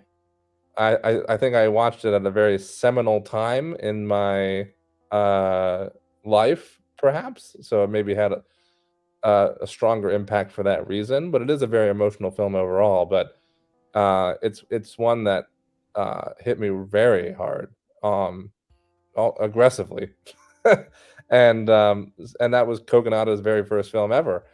And so I was all on board. I was on board for whatever he did next after that. And he obviously spent a very long time, because I think I think Columbus came out maybe 2015, 2016. It's been ages at this point. Yeah. And but here he puts out After Yang as his second film, which certainly did not have quite the impact as Columbus did. I think it'd be hard to do that. But it's a very beautiful film. It's very touching. Has a lot of poignancy. Great cast: Colin Farrell, and Haley. He brings back Haley Lou Richardson for a little cameo. Who else is in that? Nicole? No, not Nicole Kidman. Who plays his wife again? I forget off the top of my head. In After Yang? Yeah. The wife is Orlog Cassidy. Is that her name? Is that Lillian, I believe? Or no, that's Mika, right? No, that's the kid. Man, I cannot remember. Jodie Turner-Smith. That's who it is. Got it. Jodie Turner-Smith is who I was trying to think of. And Clifton Collins Jr. is in it. Not a ton of big names, but Colin, talk about. We were talking earlier, actually, and I didn't even think about After Yang when we were talking about it earlier. But when we were talking earlier about a great year for Colin Farrell, this can be added to that list because it's a beautiful performance by him in this film, and it's a beautiful film overall. So, oh yes, Ruben says, "Is this with Colin Farrell?" And the answer is yes. I would recommend it if anybody. I think I'd recommend it regardless, but especially if anybody in the chat has happened to see Columbus and you enjoyed it, then I would strongly recommend After Yang. And don't forget, both of those have physical releases. Columbus came out through Oscilloscope, which I have championed on here very many times. And then After Yang is actually an A24 release, so you can get that pretty widely. A24, like I said earlier, hell of a year. You think about it. First of all, how many of the movies that I just named on my list are A24? Marcel the Shell, and so only 2, but there's more to come. 2 so far, yeah. So far. Yeah, they've really had a great year. Okay, we'll move on. We are on, are we on 13 or 12 now? We are on 13. No, that was 13. We're on 12. Got it. This one will go really quick by because we already talked about it earlier. 12 is Cha Cha Real Smooth. Nice. Loved it. Huge personal impact for me. So this is my list after all. So it's number 12. And then we'll just, you want me to stop at 11? Yeah, let's stop at 11. And then we got top 10 after that. 11 is, we talked about this one earlier too, but not in great detail. The Menu. The Menu is number 11. Maybe not necessarily a horror, even though a lot of people are classifying it as that. But wow, a real good class structure satire, which is totally my jam, and full of surprises, full of amazing performances. I mean, you got Nicholas Hoult, you got Anya Taylor-Joy, you got John Leguizamo, you got Dylan Baker, you got John Leguizamo. Yeah, you got Paul Adelstein. Paul Adelstein, who's great. You got Ray Fine is the big name. Ray Fine, who I was going to save for last because what a masterclass in acting, his performance in this. Judith Light, I was trying to think of her name, who I haven't seen in a while, but she's great as Dylan Baker's wife. And Hong Chow, who's really, really good. Hong Chow's amazing in this as his Ray Fine's lead assistant chef. And what a year she's having. She's in 2 of the best films of the year, this one and The Whale. But yeah, I loved The Menu. It's can't really say too much without spoilers. I'll just say that it's full of surprises and not really a horror. Really just more of a satire. Black comedy. Yeah. Black comedy satire, yeah. All right. I think at this point, before we jump into the top 10, and good Lord, this has already almost been 3 hours. Let's it doesn't help that I brought in a drunk Zach. A drunk Zach, drunk delirious vaping Zach. Let's throw out there, and I know that we've hit a couple of these, like the major winners of 2022, and not necessarily creators only, but obviously like Hong Chow, we just said. Colin Farrell have had incredible years. A24 had a remarkable year, but taking Horror, 20 general. horror in general, taking 2022 as a whole in the totality, what do you think is the big win for cinema in 2022? As far as like a singular, Yeah, like what do you think is the big winner of 2022? Something that we look back on and go, "Good Lord, this is the year for X." I mean, I hate to be repetitive No, do it. or biased. Everything Everywhere. It's an astonishing achievement. Yeah. Not just what we talked about earlier, but when you watch that movie, you're like, how I'm a filmmaker. I studied film. I absorb an exorbitant amount of film. I've written a film. I've written a film. I've been on many sets. And you watch something like Everything Everywhere and you wonder, on several different shots, how did they even accomplish that? Right. So forget the fact that it spreads purely by word of mouth and became this kind of talked about bandwagon of a film throughout the year. Forget the fact that Key's journey, bringing him back out of retirement. Forget Jamie Lee Curtis's against the grain stereotype performance that everybody's talking about. Forget Michelle Yeoh blowing everybody out of the water. Forget the Daniels for somehow coming up with this concept and writing the script and being mad geniuses. On a purely technical level, this shouldn't work. Right. This film, you know what I mean? It's astonishing, and I just I think the year of sausage fingers. I love it. The year of sausage fingers and butt plugs. And trophy butt plugs. I think it has to be. I don't know. I mean, it might be a bit of a biased answer because of how much I really genuinely love that movie, but right. I feel like it's a remarkable achievement on so many levels, creatively, technically. Yeah. Everything.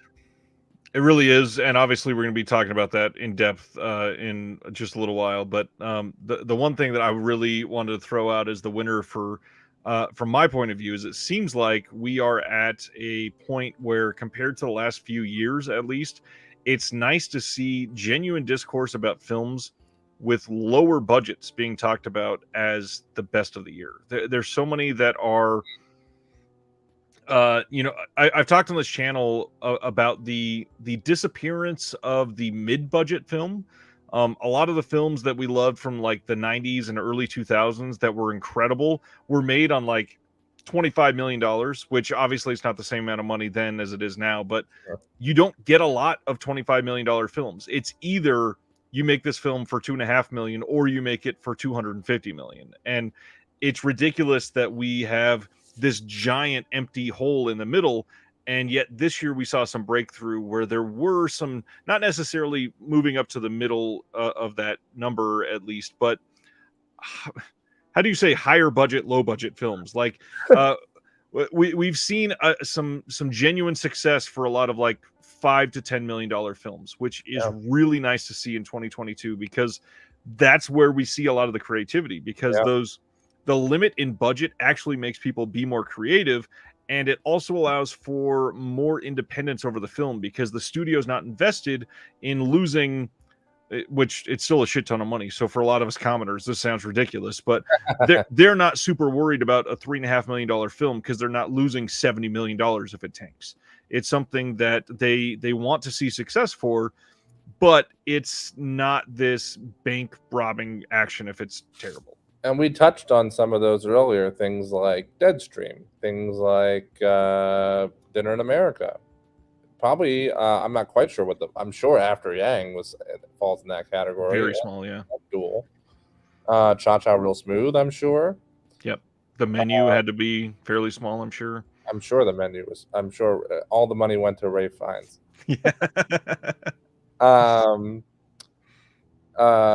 Even something that I'll just shout out now, just because it's in my honorable mentions list, but not on my top 22 quite. Something like Something in the Dirt by the great Benson and Moorhead. Yep. The Endless and Spring, and now Resolution. Part of the MCU. so they're getting a little more claim to fame all of a sudden. But despite being part of the MCU, something in the dirt was made on a shoestring budget. Right. But yeah, no, I would agree with that for sure. Your answer was way more poignant than my answer. Let me just talk more about the film I love from this year. No, I would agree. I think looking back on this in 5 years, I don't think there is a chance in hell we don't look at 2022 without a love for Everything Everywhere, because it is a groundbreaking film, no doubt. So now let's go through your 10 through 6. We're really building the anticipation. Look at what Wave said. I would agree, Wave. I'm glad you liked it.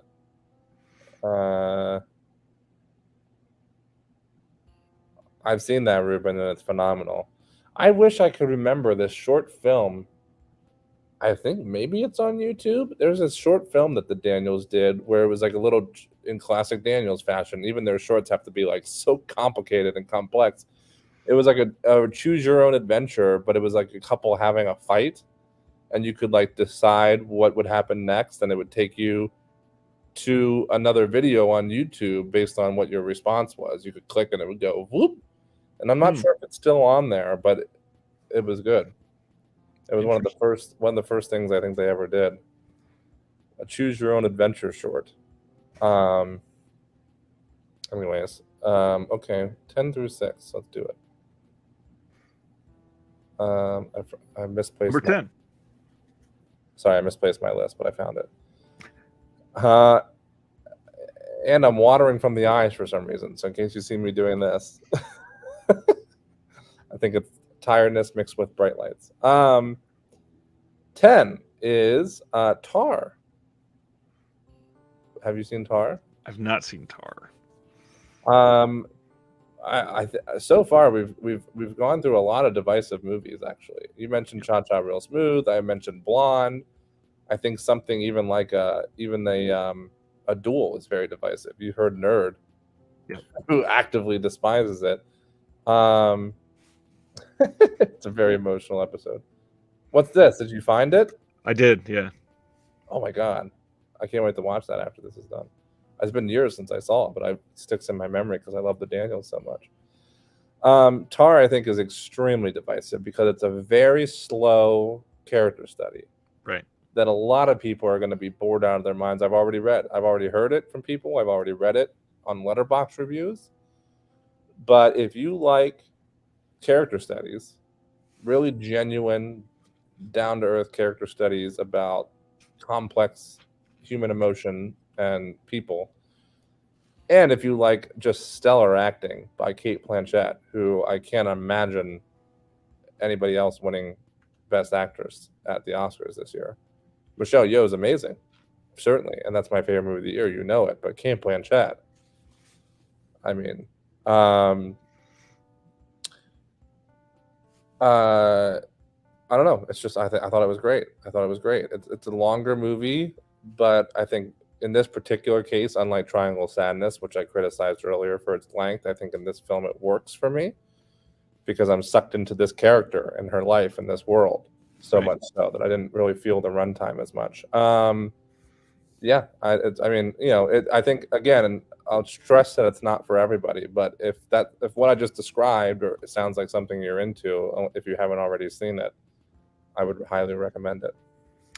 Yeah, and there's been a lot of discourse I don't even know if I said that sentence properly. There's been a lot of discourse this year on character studies and very interesting films that are a haunting look into one person's life. And with those films, whether that be things headlining the Sight and Sound poll or the subversive plot lines of something like Pearl, there is a lot to really love with a lot of these character study films. And when you put an actress like Cate Blanchett at the front, I mean, it's hard to not want to see it, at least because she's always amazing. But it certainly seems to be very divisive just for people that are just not into that type of film. And sadly, there's so many different type of films out there. It's not going to be for everybody, period. Yeah, I mean, that's just how it works. I think a lot of the films on my list aren't for everybody. We already established that. There was quite a few I already touched on where people were like, "Oh, no." in the chat. What's going on, Planet Mondo? Hey, Planet. Okay, so that's number 10. Number 9 for the year. Oof. Let's continue with the divisiveness. White Noise. What was that? White Noise. Which I know a lot of people did not like because it's, well, listen, it's not easy to adapt Don DeLillo novel into a film.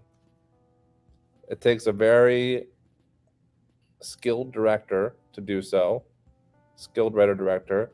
Cronenberg did it in whatever year Cosmopolis came out. Right. Which I haven't seen in forever, but I love it. But even that, like, a lot of people were divisive on Cosmopolis. Oh, people hated Cosmopolis. I loved it. I love Don DeLillo. I've read a decent chunk of his books, including both Cosmopolis and White Noise. And I think Noah Baumbach did a great job adapting White Noise. It's not.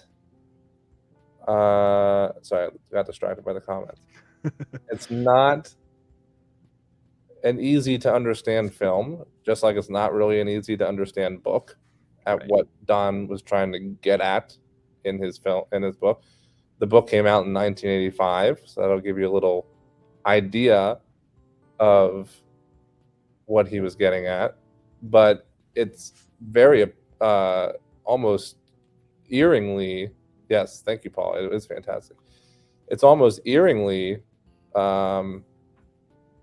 similar to what is happening now in 2022, which is why it's appropriate, and surely why Baumbach decided to adapt it and make it. I don't know. It's very hard to explain the movie. I certainly don't want to give anything away or even impose upon my thoughts or what I took away from it. I kind of would prefer people to go into it with an open mind, and certainly if you are somebody who's read the book like Paul, I think you'll really enjoy it because I think it's a great adaptation. Like a Michael Keaton movie called White Noise. I remember there was a horror movie called White Noise. Was Michael Keaton in that? Is that what I feel like he was? Yeah. Was he in that horror movie White Noise? That was not a good movie. Yep, Michael Keaton, Deborah Kara Unger, 2005. Oh, hilarious! I remember that Michael Keaton was in it. Well, even worse, there was a sequel, and Nathan Fillion was in it. Really? Yes. Oh, I knew nothing about that. Yeah, so like 2007 or 8, a couple years later. I just want to throw out. I've not seen White Noise yet, but this had every reason to be divisive from the get-go. I mean, adapted from a novel that not a lot of people have read, adapted from a novel that a lot of people thought would not be adaptable. Noah, Greta, Adam Driver, all three seem to have very divisive fan bases. People either love them or hate them in every single thing they do. So yeah, group that did while we were young. It's that same kind of group. Interesting that they would come out with this and see what the feedback is. I loved it. But once again, very much like Tar, I've already read tons of things about people hating it. So, all right, getting into the nitty gritty of it all. What's number 8 for you? Number 8 is talk about movies that deserve an intermission. Babylon. Loved it. This is one. How do I not sound like an idiot just saying the same thing over and over again? But it's divisive. This one's so divisive that even after the PGA screening I went to, I heard people talking about how much they hated it and loved it. I walked out and I walked past a couple that were talking about how much they loved it and like these specific things. And then I get in the elevator to go down to the parking garage, and this guy goes, "We were all in the Babylon screening, right?" And one guy just goes, "Yeah." And he's like, "Thoughts? I hated it." Like, I'm like, "Cool, dude, thanks." So like mere seconds after I left the theater, I was already getting polar opposite. But I loved it. You know, this touches on what we talked about with Fablemans earlier in terms of a Hollywood kind of jerking themselves off, because it really is about love of cinema in a lot of ways, but it's also about the negative side of Hollywood Right. and cinema. I mean, almost what I take away is it's kind of like criticizing the business side of show business while praising the show part of show business. Like, look at this amazing content, this amazing art form that has changed so drastically over the years. Because I'm sure you know, even just from the trailers, that it starts off in the 1920s, or no, 1940s. Sorry, I think it starts in the 1940s, and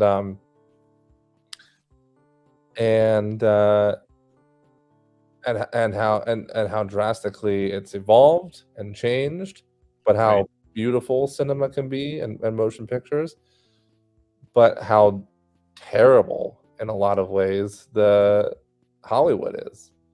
And I think it does a really good job at balancing that, which I think is a pretty fine line. Clearly, Damien Chazelle obviously has a passion for filmmaking, and you can see it. And you know what? I think this was the perfect role for Brad Pitt, and it's hard for me to explain why if you haven't seen the movie, Right. but it's Brad Pitt is kind of, I don't know how to explain it without I feel like he's kind of nearing the end. Not the end per se, but he's at this point in his career, he's kind of like, yeah, I'll just do that fun role or whatever, right? Right. And that's kind of how his character is in this movie. And that's all I'll say, because I don't want to give too much away. But I feel like it's almost a perfect role for him, because I feel like it's kind of where he's at in his real life, so to speak. But he's great in it. Margot Robbie, I think it's a career best for her. Wow. And we all know Damien loves music. I mean, he wrote a movie about a drummer, then he wrote a full-fledged musical, La La Land. And music is used so appropriately and so commandingly that it's mind-boggling, and it's almost like it's a whole other character in the movie, the music in this film. And as I've mentioned, well, I mentioned it in the Discord, so not everybody in this chat or this live show is on the Discord, but for me, the 3 hours flew by. When I first saw it at an advanced PGA screening, I did not know it was 3 hours. And I sat down at 7 when it started. And when the credits started rolling, I looked at my watch and it was 10 o'clock. And I was like, oh, I had no idea. So this is, for me, certainly one where I did not feel the runtime whatsoever. And I just saw it again a couple days ago here in Pennsylvania with my father. And I once again did not feel the runtime. Even seeing it, even though it was the second time seeing it, and now knowing the 3 hour runtime, I still didn't feel it. And Damien Chazelle also does a great job with bringing back some underrated or kind of character actors that we haven't maybe necessarily seen in a while, and playing them against type big time. People like PJ Birney, Ethan Suplee, Eric Roberts, Tobey Maguire, even Samara Weaving has this little cameo that's a bit different from what it's a lot of fun, a lot of great performances, and it's a fun movie that I don't know, I Flea's in it. Flea's Olivia in it. Wilde is in it. Olivia Wilde is a very small role, though. It's hard to even. Rory Scovel is in it. I was Rory excited to see that. He's great in that. He has actually a pretty big part, to believe it or not. Interesting. Lots of names in this one. This is definitely one that I'm eager to see. I've not been able to get to any of the big films from the second half of the year, and I hate that. What's that? I've not been able to go to a lot of the theatrical runs for the bigger films for the second half of the year, and I just hate that. You've been busy. Yeah. Um, Paul says, I really dislike Bullet Train, so I hope Babylon is a better showing for Pitt. yeah, I mean, I think Bullet Train was fun, and I think that was another great role for Pitt because again, he's kind of at that stage in his career. I feel like where he's just like, I'm just gonna have fun with stuff. You know what I mean? And that's what I felt like Bullet Train was. Pioneers. I don't know if you know who this person is. They seem to really be anti. Amsterdam was a flop. I'll agree with that because I was not a big fan of Amsterdam. Well, and I think that is more of an indication for that filmmaker, perhaps, than Hollywood as a whole. I think that a lot of people are really anti David O. Russell. Yeah, so I was not. Yeah, and the more I thought about it, the more I realized, oh shit! I think the only David O. Russell movie I like is I Heart Huckabees. I think I used to give David O. Russell a lot of credit just for that movie, and then I really stepped back and realized I don't know if I really like any of his other movies. What has he done? Amsterdam, Joy, American Hustle, Silver Linings Playbook, The Fighter, I Heart Huckabees, Three Kings. Silver Linings Playbook is okay. I really did not like American Hustle or Joy, and I also didn't like Amsterdam. I liked The Fighter fine when it first came out, but it's probably fallen for me even since then. So I remember liking Three Kings. I haven't seen that in ages, though. But that's not like a David O. Russell film like you would think of today, though. No. I think maybe he's gone a little bit, in the way that you'd say a band would sell out. I think maybe that's his case. Yeah. So certainly Three Kings and I Heart Huckabees is his earliest work, and then maybe it seems like he went downhill quite a bit, in my opinion.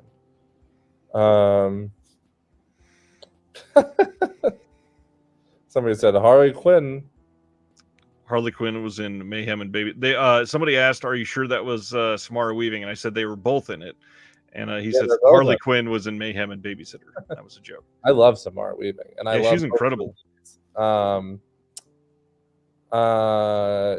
Yes. Okay, so we'll move on, even though Pioneers is really getting on the soapbox over here about Amsterdam, The Fabelmans, West Side Story, and Babylon. There's a lot, and I mentioned this earlier. The Hollywood jerking themselves off films that we should be done with it. Period. Yeah. Well, if Pioneer thinks he peaked at Three Kings, that was before I Heart Huckabees, huh? Mm-hmm. I mean, I would say those are the only two ones I like by him. So I definitely think he just kind of started getting Hollywoodized, going downhill after that. And they certainly feel like that. I mean, if you look at even just like the trailers for Silver Linings Playbook, then Joy, then Amsterdam, they get more and more generic and like plastic feeling. I can't stand it. I agree with that. All right, moving on to number 7. 7. Jumping on that Colin Farrell bandwagon, we got Banshees of Inisherin. Wow, what a film. Martin McDonagh, I think we talked about him on this channel before. Yep, hell of a team. Hell of a writer-director. He has that same thing I was talking about with Riley Stearns earlier. This very singular form of writing and directing, where there's it's almost like you could go if you didn't see a trailer for this movie and you were just like, and your friend was just like, hey, let's go to the movies, and you didn't know anything about it, you would be like, is this a Martin McDonagh film? Because he has this very unique way of making movies where it's almost like there shouldn't be a movie there. He takes like this very simple concept, and in this case it's a guy not wanting to be friends with another guy anymore, and somehow expands this whole motion picture around it that is honestly like full of poignancy and edge of your seat, like what's going to happen next, and dark humor and real characters that you connect with. It's baffling to me. Some of the best performances of the year in this movie, especially Carrie Condon, I think her name is, who plays Colin Farrell's sister. Yep. Yes, I agree with Nerd. If there was a movie about like he uses Colin Farrell a lot. if there was a movie of Colin Farrell like taking a dump on the toilet for 2 hours, written and directed by Martin McDonagh, I'd watch it. It's comparable to any feel or tone. Feel maybe, because again, I feel like all of Martin McDonagh's movies have that feel. It's certainly not. It's in a lot of ways it's very different from In Bruges, but it's the rhythm of the language. I mean, it's comparable to In Bruges because it's that same style of Martin McDonagh that's unparalleled. Yeah. But wow, it's just so good and so funny.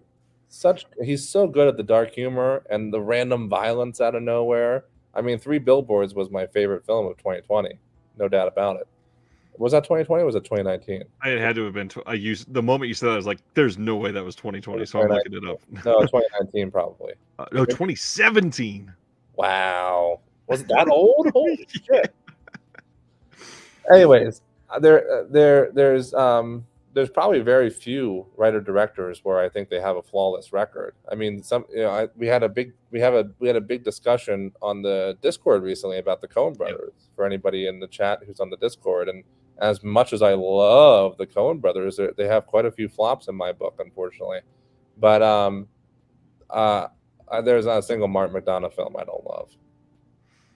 I think he has a flawless record, and Barry Keoghan, however you say his last name, phenomenal.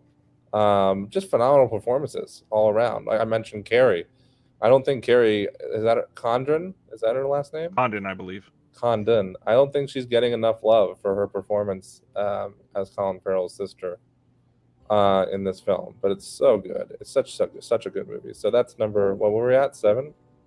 I was 7. I did want to say one more thing about Martin McDonagh, and that is one of the important things about him that really gets overlooked. And as a director, I think it is one of the things that we should really highlight, and that is in every single one of his films, which he's really only directed 4 films. So we've got Banshees, 3 Billboards, 7 Psychopaths, and In Bruges. Yeah. All of them, I would say, if you take 95% of each of his movies and literally go frame by frame, 95% of those movies would look really good as like a painting. Yeah. His shot selection, his background, a lot of his visuals are way better than modern directors. That especially Banshees. Yeah, they're filming in Ireland as ungodly beautiful over there. Yeah. He just makes choices like obviously In Bruges being the first actual full-length film from him. It is ridiculous that it is that well done on the first try, and again, beautiful in every sense of the word. The background choices are great, the landmarks, the buildings, everything that they do to shoot in every single one of these films. But I adore In Bruges specifically. He makes incredible decisions. Yeah, I couldn't agree more. Number 6. Do you do Sexy Beast? I was just looking at the comments. Oh, let's see you later, nerd. Thanks for stopping in. Number 6 is, we talked about this one earlier too, Bones and All. Yep. Bones and All is so good. It is better than it has any right to be, really, because I certainly didn't expect it to be this good. Right. No, I am a big Luca Guadagnino fan.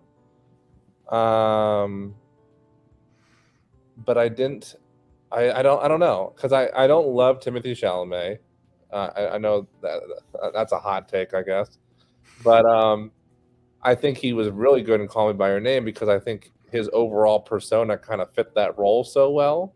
Right. But the real star of this movie is Taylor Russell. In fact, Timothy doesn't even come in, I think, until, well, not quite the halfway point, but a decent chunk into the movie until his character even shows up. But I think he's okay in this. It works. But really, the emotional concept of this film that uses cannibalism as a vehicle to convey that, and I won't obviously dive too much into that for anybody who hasn't seen it, but it really struck a chord with me personally. So much so that I told Ryan this story. I had booked 2 back-to-back screenings of it on a weekend back in, I think, October, I think, at this point. Yeah. Because I wasn't sure when I could go. You know, I have very busy schedules, and I happened to get invited to a AFI screening on Saturday and then a PGA screening, I guess, on Sunday morning. So I just RSVP'd to both so that I was sure I'd be able to see it one way or the other. And I ended up being able to go to the Saturday night screening at AFI and loved it so much that I just went the next morning to the Sunday screening to watch it again in less than a 24-hour time period. That's how much I loved it. And I ended up talking to Luca quite a deal afterwards, as well as the writer, David.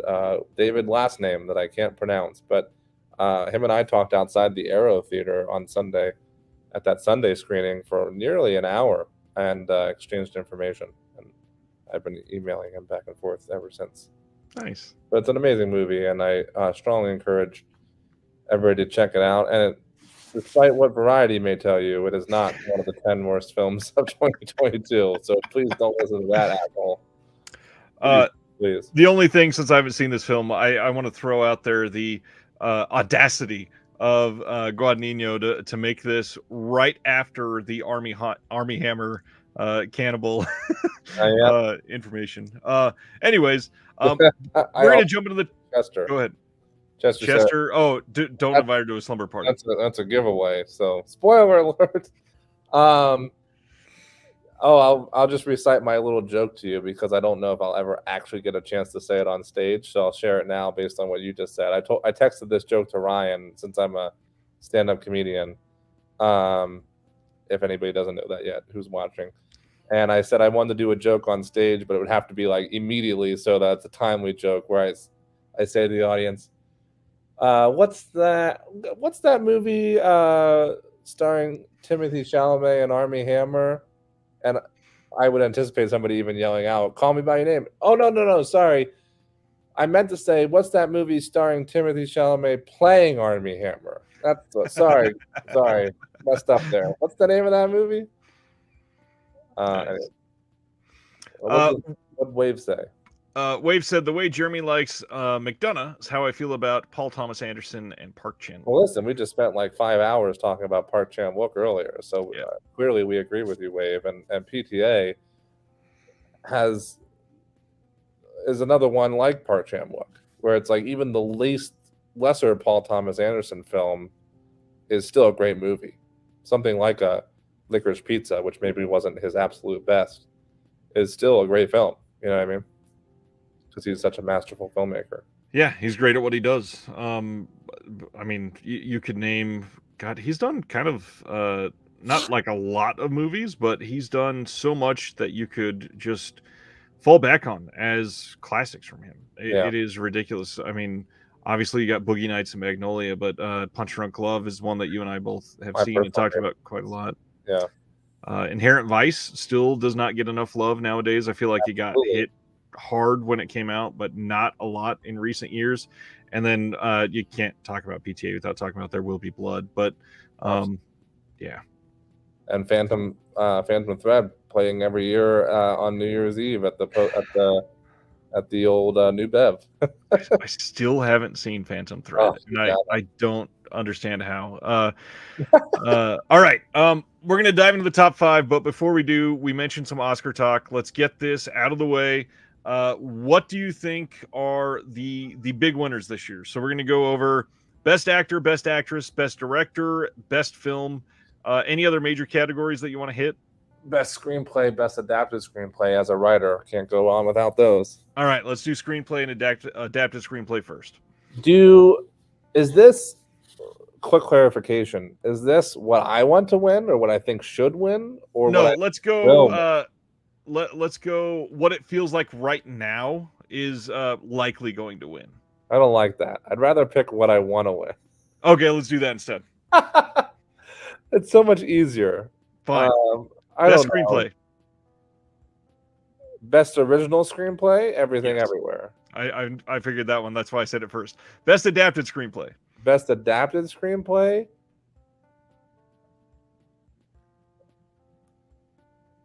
The Whale. Okay, I could see that.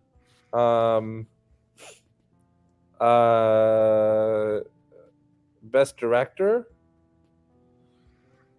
The Daniels. We already said best actress earlier, Kate Blanchett. and Actor. best actor. Brendan Fraser. There's no doubt about it. Some of these cross over into what you wanted me to say, because I do believe Brendan Fraser will win. I think if that doesn't happen, something's wrong with it. Do you think Kate Blanchett's going to win? I'm trying to think, who do you feel like she's up against, really? She's up against Michelle Yeoh, certainly. She's up against what? Maybe, who do you think? I could see Margot Robbie for Babylon, maybe. Margot It seems Robbie to be getting a lot of buzz right now. Maybe Ana de Armas for Blonde, maybe. Oh, I don't know. You think Janelle Monáe for Glass? I'm trying to think. That could be. Michelle Williams, Fabelmans, for sure, will be nominated, I think. Did you see Broker this year? I didn't see Broker. What country is that international film? And I think those are two different questions. Do you think that you have, or no?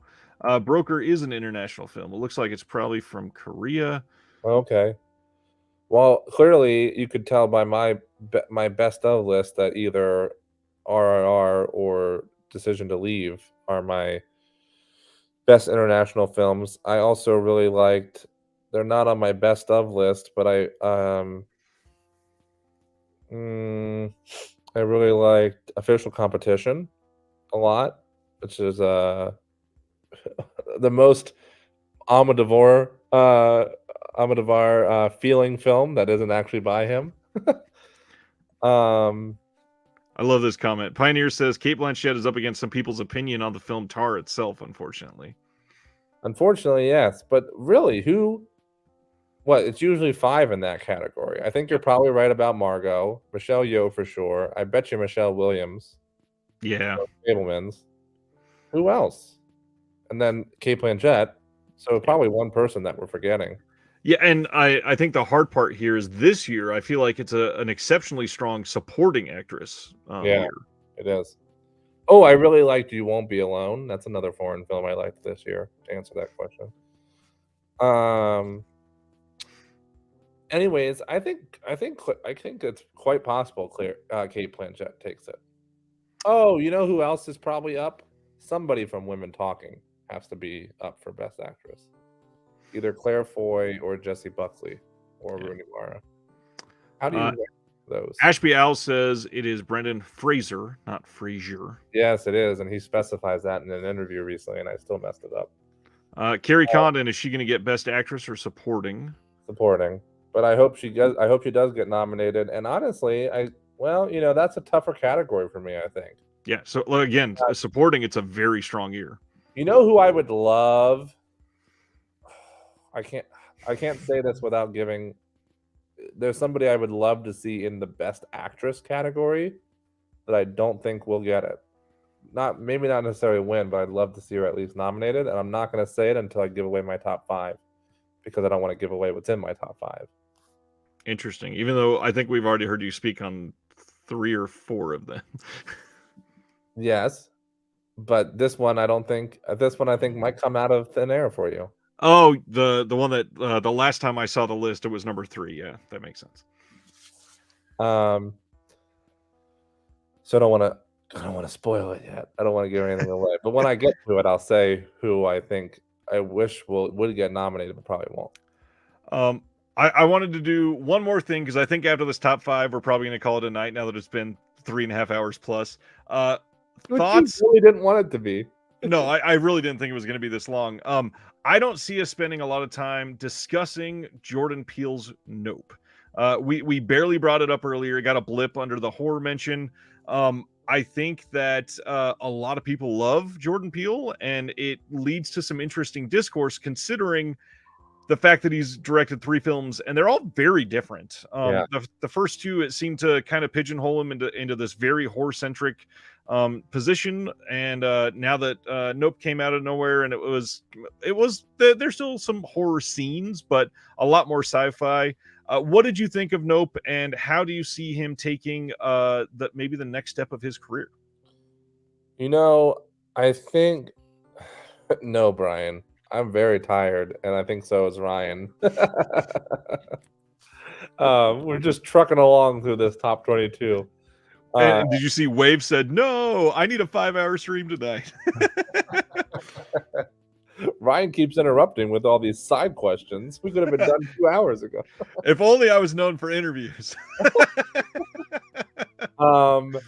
First of all, the thing I want to say about Nope, and this, I don't know. I don't know if this has been said before by someone funnier than me, but I think Jordan Peele's 4th film should be called Them. Because if you line up his film, Nope, Them. Has that been said before, you think? No, but it's pretty funny. That's the stupid stuff I think about. I enjoyed Nope. There's a lot of stuff I liked about it. Like I love Keke Palmer. I've always just really liked her a lot, even before this movie. I think she's great in it. I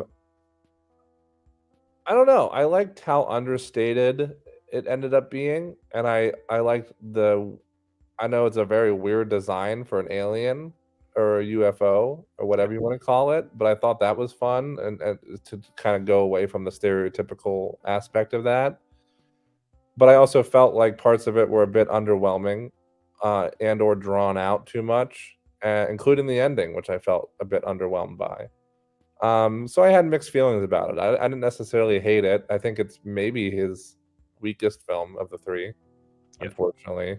But I still enjoyed it overall, for the most part. I didn't hate it. I would agree. I think it is his weakest film. I don't think it's his weakest film by like a long shot. They're all good. The one scene that is the like one stereotypical horror scene where they think they see a possible creature and there's this big tension building moment. I really wanted a lot more of that in the film, and I don't think it delivered on that front.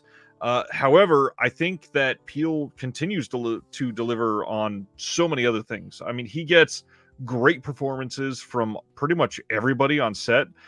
He continuously brings somebody that is surprising in a role, and we got this random director role in this film that was just great to see bring back an actor that we've not seen in a lot of things for years. And the biggest thing is it really highlights the specialness of siblings. And there's a few films that did that this year, and one of them is Nope in a way that was special. I mean, they're 2 very different people from 2 very different experiences, and they each have their own lives, but just genuinely care about each other. And I do like the film. I think it's well made. I'm excited to see what he does next. And the rumor is he's already talking about more things in the Nope universe, which I don't know that I like. I'm not dying to see a sequel, but only because I love everything he's directed so far, and I want to see other original ideas. But I mean, listen, I'll continue. I'm not mad at it. I was going to say I'll continue watching anything he puts out, because also you mentioned, certainly not quite to this par by any means, but when you mentioned about McDonough and his shot composition, Peele has a great way of doing that, especially in Nope. That's probably one of the best features of Nope is the direction, and the cinematography. And we can't talk about Nope without talking the random Dave Franco look-alike. Yeah, oh gosh, the joke would have been so much funnier if I didn't forget the other guy's name. What's the fuck guy's name from Sound of Metal? Oh, Riz Ahmed. It's like if Riz Ahmed and Dave Franco had a baby that suddenly grew to be 20-something already. It's this guy. I really enjoy this comment. John Stumpf says, I wrote in my spiel on Letterboxd, I wanted Jordan Peele signs and not Jordan Peele's Jaws. And we got Jaws instead of Signs, and I get that. I wanted that tension that Signs had, and Yeah. he showed the capability to do that with that one scene in the barn or whatever it was. I just wanted more of that. Yep, I agree with that. Also, I mentioned this for the Batman earlier. The score on Nope is very enjoyable. Jordan Peele has killed it with his choices. Yeah, for he scores. does. He does. I absolutely agree with that as well. Yeah, I think again, I'll watch it even if it's his weakest film of the three, which we agreed upon. I'll watch whatever he puts out next because I think he's Right. great. Oh yeah, let's have a spinoff with the chimp. Yeah. Isn't that noticeable? Big Disc says, I appreciate Jordan Peele's voice as a filmmaker, but his stuff doesn't click with me. He's very talented. Glad he's doing his thing. Chester simply wrote, "It's Wednesday in Pennsylvania." And Jeremy's feeling it like it's Wednesday afternoon and he still hasn't slept. It's well, I mean, firsthand, Ryan. I've been like bebopping to 50 million freaking family things and friends. And let's hit this top 5 fast then. I came in late. Any thoughts on Babylon? We spent a lot of time talking about Babylon, actually. I'm sorry, Big Disc Energy. I would normally recap for you, but you'd have to just watch the replay. But in short, Jeremy loved it. I loved it. People in the chat did not. Oh, I see a commercial or trailer for The Whale, and I can how great it likely is, but just can't bring myself to put through something like that. I'm not sure what your reasoning is for that. Are you saying it's too emotional for you, Pioneers? I also like to jump real quick to this other question from Pioneers because I actually think it's a good question from an earlier comment here. Yeah. As you guys get older and consume so much content, and given the last 3 years, have you leaned towards more fun films than great trauma, emotionally charged films? Honestly, my answer to that is I've always felt like I've had a pretty good balance of both. I still like both a lot, and even after the last 3 years, I still like both a lot. My top films of the year, or my top films of all time even, tend to lean more towards emotionally charged films, something that has some kind of introspective content to it, or that makes you think about something bigger, something life related. Yeah. I would almost point out that I think it's important to have not necessarily a completely equal number, but to equally dive in with eagerness, because you genuinely need a good palate cleanser every once in a while. And if you look at some of the films that came out this year that are your Marvel films, or probably the best example of a palate cleanser that's just a fun movie that people really love this year is Ambulance.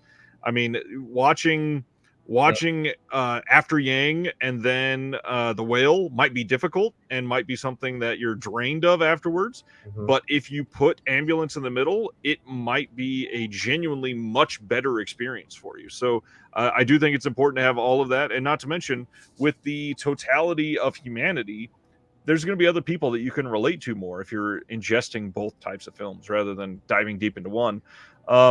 Unfortunately, my last 5 or 6 years, I'm watching a lot more kid stuff because I have 2 young kids. But that's a very different reason. Which, by the way, splash a little bit of that into the mixture of fun versus emotionally charged, because I did too. Marcel the Shell.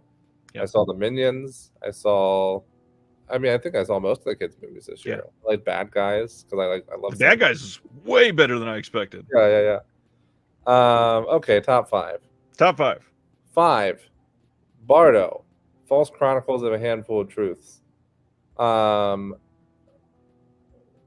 can I say? Inarritu is a phenomenal filmmaker. I mean, he has a Best Picture winner under his belt already with Birdman. I don't know. I think he might be another filmmaker where there's not a single one by him I don't like, because I love. I did not like Elvis.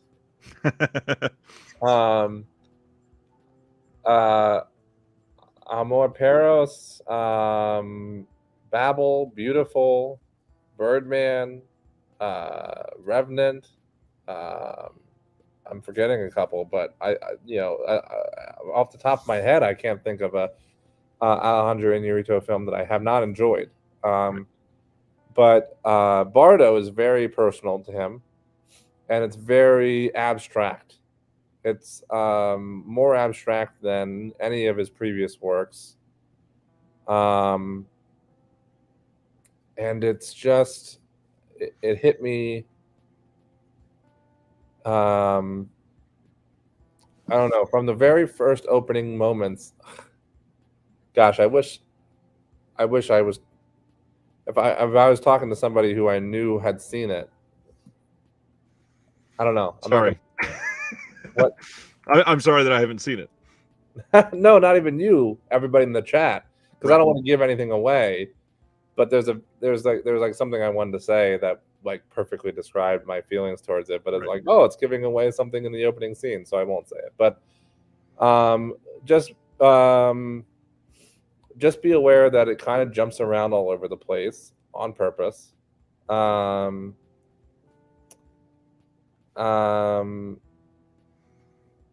that it's one of those ones where I think it rewards repeat viewings, because there's a lot you're not going to capture at first until you rewatch it.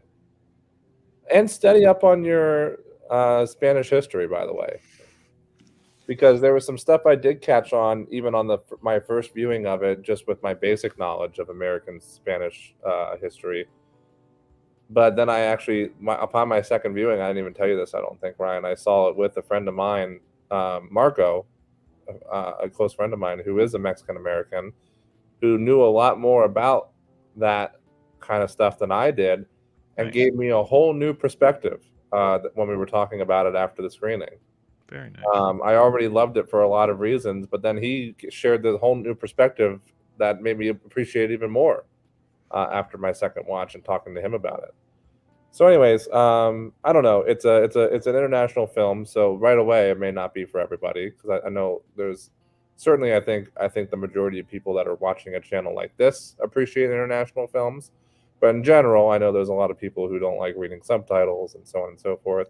Right. But it is from a very well-known writer-director. It is on Netflix, so it is very accessible. So if it's something that you think would be up your alley, I would recommend giving a shot on Netflix. Nice. It's a phenomenal Let's jump straight to number 4. Ryan has no comment on that one. I don't, sadly. 4 is The Whale, which we spoke about earlier. Phenomenal movie. Brendan Fraser will win Best Actor, or we take to the streets with Fraser. Hong Chau's also in that, and phenomenal. Darren Aronofsky is another one of those filmmakers that, sorry. Sun does not have a perfect record. Almost, but I didn't like Noah. I thought you were going to say something very different, but okay. Really? When you were going to say, is he another one of those directors? I thought you were going to talk about how he's very divisive. Pretty much every movie that he's done, it's you either love it or you hate it. Mm-hmm. But he's so passionate about what he's creating, to the point where every single one of his films is drastically different, including this one. It's like nothing. It's like completely different from anything he's done before. Yep. He picks and chooses his movies very carefully. I think this is one of the first ones, if not the first one, that is not completely originally written by him, since it's adapted from a play. And the writer of the play is the one who adapted it, so he just directed this one. Aronofsky didn't write it. But wow, I mean, talk about a film about the human condition. It's a gut punch, this film. Everything you would expect it to be from what you've heard, from what you've seen in the trailer, etc., etc. Be prepared for that ×2. I just watched it with my dad for the second time. I had seen a PGA event before I came back to Pennsylvania, and I also have a screener of it. I watched it with my dad, and I hope he doesn't mind me saying, but he bawled his eyes out, and he's a almost 60-year-old man. It's a gut punch, and Brendan Fraser deserves all the love he's getting for this. He deserves that whatever it was 12-minute standing ovation at Cannes. It's a knockout. It's a knockout, and part of that's Aronofsky's masterful filmmaking. Part of that's Fraser's masterful acting, and huge comeback, pun intended. Part of that is a lot of that is the screenplay, Right. and the original stage version by Samuel. I'm not. I'm forgetting his last name, but I'm pretty sure his name is Samuel. If you can look that up. I'm trying. Samuel D. Hunter. I was gonna say Hunter, and then I was like, no, that's wrong. But yeah, it's just beautiful, beautiful film. It's almost cut and dry in a sense. It's not like, certainly the polar opposite of my number 5 film, Bardo, where it's very abstract and left up to the imagination. This one's very cut and dry, but it's just a very well made, heartwarming / heartbreaking / gut busting / turn on the waterworks, hope we brought tissues type of film that was really well done. And Brendan Fraser is back and bigger than ever, baby. And obviously he's going to be the focus, but also Hong Chow, that you also mentioned earlier, is an important part of this. And I was about to say, her and Sadie Sink, both incredible, huge 2022s for both of them. Sadie Sink, wow. And I already said, and I don't know if I should even say this, but I'll say, I don't know how much I love the performances in Stranger Things. I have a great show, but that mostly revolves around Duffer Brothers writing and things like that. I know Finn has kind of taken off and Millie Bobby Brown's taken off, but I'm not sure how much I necessarily love a lot of their acting, not even just on that show, but even in other things they've done. But there was always something about Sadie Sink, and I'm not just saying that because I love The Whale or whatever. I said it before. You can ask anybody. I was like, I think Sadie Sink has this star quality to her that shines a little bit more than the rest of this young cast in that show, and she really proves it in this movie. She's phenomenal. There is a handful of people in Stranger Things that are, for some reason, based on the young, very specific cast that they have, that are relegated to the sidelines, and I get that, but they are much more believable. I mean, Sadie Sink absolutely kills it. Joe Keery is pretty damn great. I know she came on late, but Maya Hawke is absolutely incredible, and pretty much everything she does. And then the other one that's taken off, David Harbour, he's actually pretty good in most things that he's in. Yeah, he is. I was mostly focusing on the younger, of course, actors, but I agree with you. Even Natalia Dyer. Yeah, I think the few comes things off very earnest. Yeah. Number 3. Okay, number 3. Here's the curveball one that it wasn't mentioned earlier in the show at all. Unlike the rest, not even once. Yeah, not even once. But it's honestly a masterpiece. It's a masterpiece, and that's After Sun, another A24 release, and a writer directorial debut from Charlotte Wells, I believe is her name. That sounds right. Was that correct? Yes. It is. I'm almost getting emotional just thinking about it. It's really good. It's the tale of a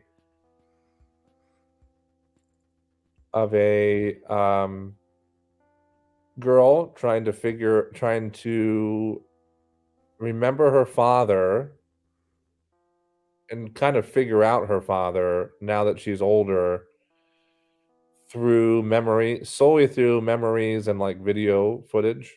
And it kind of jumps back and forth a little bit between those two forms of storytelling.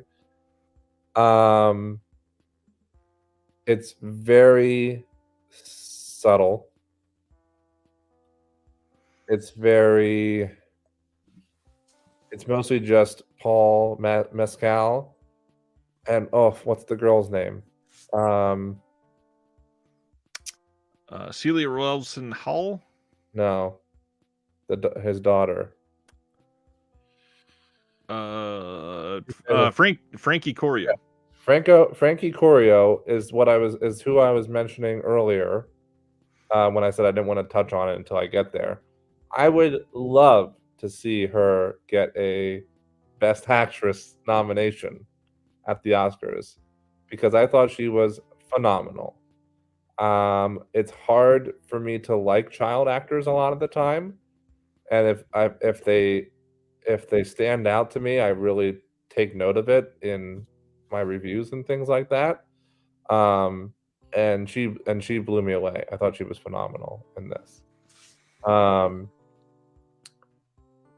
I don't know. I'm not really sure what else to say. I think people should watch this movie. I don't think in a year where A24 is crushing it left and right, I don't think this one got quite as much publicity as some of their other ones. It seemed to be in and out of the theaters very quick even. When was the actual release for this? Not that towards the end of the year. I think maybe like August or September. Something. Oh, like that long ago. Okay. Yeah. I thought it was literally like November. No, not that late. It was already out of the theater by November. Got it. It's just, gosh, it's hard to talk about. It's hard to really. The reason sometimes, besides being tired, that I'm drawing a bit of a blank when I'm trying to explain these is because it's hard to talk about them without giving stuff away, right? I want to promote the hell out of them and like share my in-depth thoughts, which I do have for most of the films we've been talking about, but I don't want to give anything away. But maybe when we talk, maybe when we get to Oscar talk, maybe I can start sharing some spoilers because I would hope by then a lot of people would have seen these. Absolutely. But in any case, I think maybe After Sun is one of the sleeper hits of 2022, based on the fact that it flew under a lot of people's radar and it wasn't publicized nearly as much as the rest of A24's slate for the year. And I would highly recommend checking it out if you get the chance. I don't think it's out on Blu-ray or DVD or streaming yet. I don't think it's on any streaming or anything. Nope. Which goes to show, exactly how, it's kind of, I don't know, it's not getting quite the love as the rest of the A24 slate, but I think it's nothing short of a masterpiece. That's all I'll say about it. This is one I could see getting some building buzz, but it certainly needs some other sort of push. And I think what it really could use for that push is releasing it on streaming or some sort of physical release. I think it really needs to, because it was in and out of the theaters, in and out. And then I don't know, just a lot of people didn't see it, and a lot of people are talking about it. And obviously, A24 is this weird production/distribution company, depending on how they're doing each film. But the way they make choices, like sometimes the film just never gets a physical release. Sometimes they go all out and give it multiple 4K releases, like The Green Knight. So I'm worried that this is going to be one of the ones that gets lost to obscurity unless there's some sort of groundswell of support and demand. And that's hard to do when hardly anybody can talk about it. Yeah, I mean, as much as I'd love to see like A24 put this out as one of their own releases, like they did with like the Souvenir box set, which didn't get a lot of individual love on its own. I don't know if that's exactly what we need from this, because the majority of the public doesn't go to A24 for their movie buying. So I would love to see a general release for this as well, to get some more buzz around it, like you said. But yeah, it's sad that it's not being pushed more, I think, because I loved it. I mean, it had me thinking about it like a week, 2 weeks later, still after seeing it in theaters. So. Well, we're down to the top two, and we've heard a lot about both of these so far. So let's go to number two. Right, we're not really going to talk about them at all. I'm going to say like one thing about each, and then we're going to. We could probably do that about number two, because there's not much else to say about that one. But the first, number one, I think that we can dive into a little more. A little bit, okay. Yeah. Big Disc Energy says, "God bless A24." I agree. Look at this shirt. Number two, which we won't talk about a lot, but I'll preface it by saying, with the way I preface it when I'm showing this list to anybody, which is that in no actual legitimate technical standpoint is this actually the second best movie of the year. It's the Jeremy But on number my 2. personal list, it's the second best movie of the year, and that's Weird, the Al Yankovic story, which we did talk about earlier, just because of how much Weird Al means to me. In fact, I also say this to people when I'm talking about my list. It's weird to me, pun intended. Oh, Flickering Wave says the A24 website showing After Sun streaming on Apple TV and other premium VOD. So streaming on Apple TV, is it? I don't. it's probably where you can spend $20 to view it. Yeah. It's weird to me that on a year where a Weird Al biopic, if you can call it that, comes out, and it's not my number one, and that's a testament to how great of a film the number one slot is, which is, as we discussed ad nauseum on this already, Everything Everywhere All at Once. And there's my top 22, everyone. Everything Everywhere is a true masterpiece, and it is a glorious experience. It's one that I've watched multiple times this year, and I'm still taken aback by very specific scenes in the film, by the relationship between mother and daughter in the film, by the comeback story of Ke Huy Quan that we've mentioned multiple times, and just an all-around powerhouse performance by the Daniels. And they simply can't get praised enough for the amount of original storytelling that something like this genuinely takes. And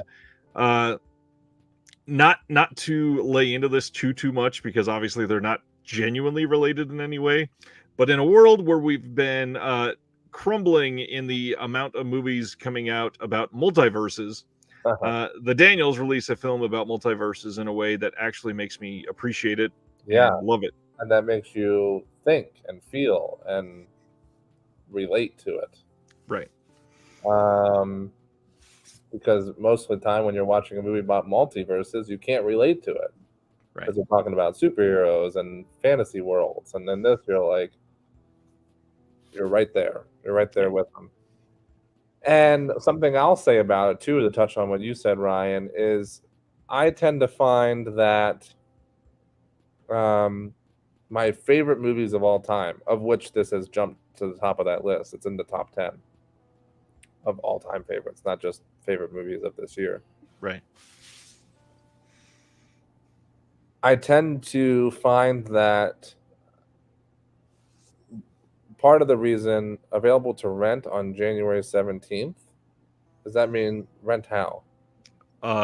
Digitally. Oh, okay. VOD, yeah. Oh, you can buy After Sun on iTunes, yeah, but going to wait for a physical probably for 4 more weeks. Okay.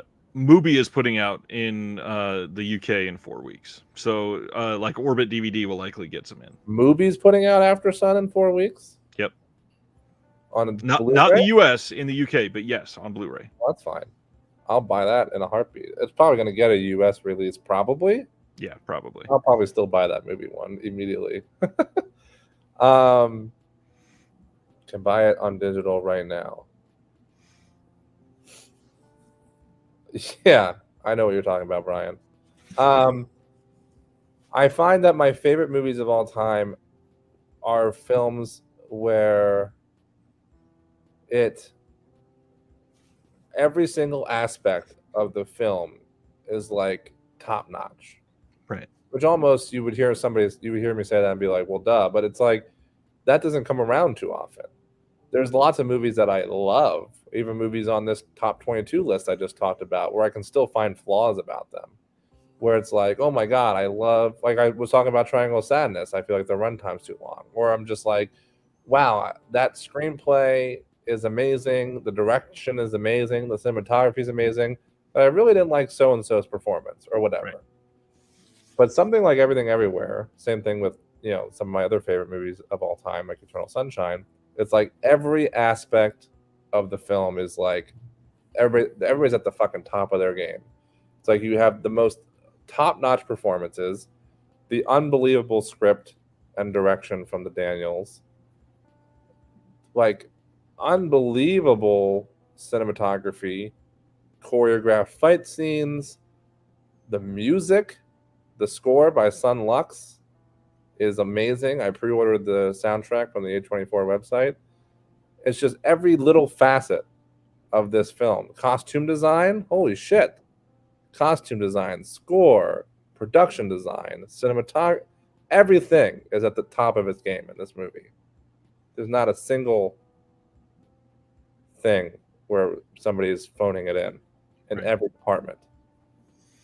And that's what makes a movie like this stand out so much.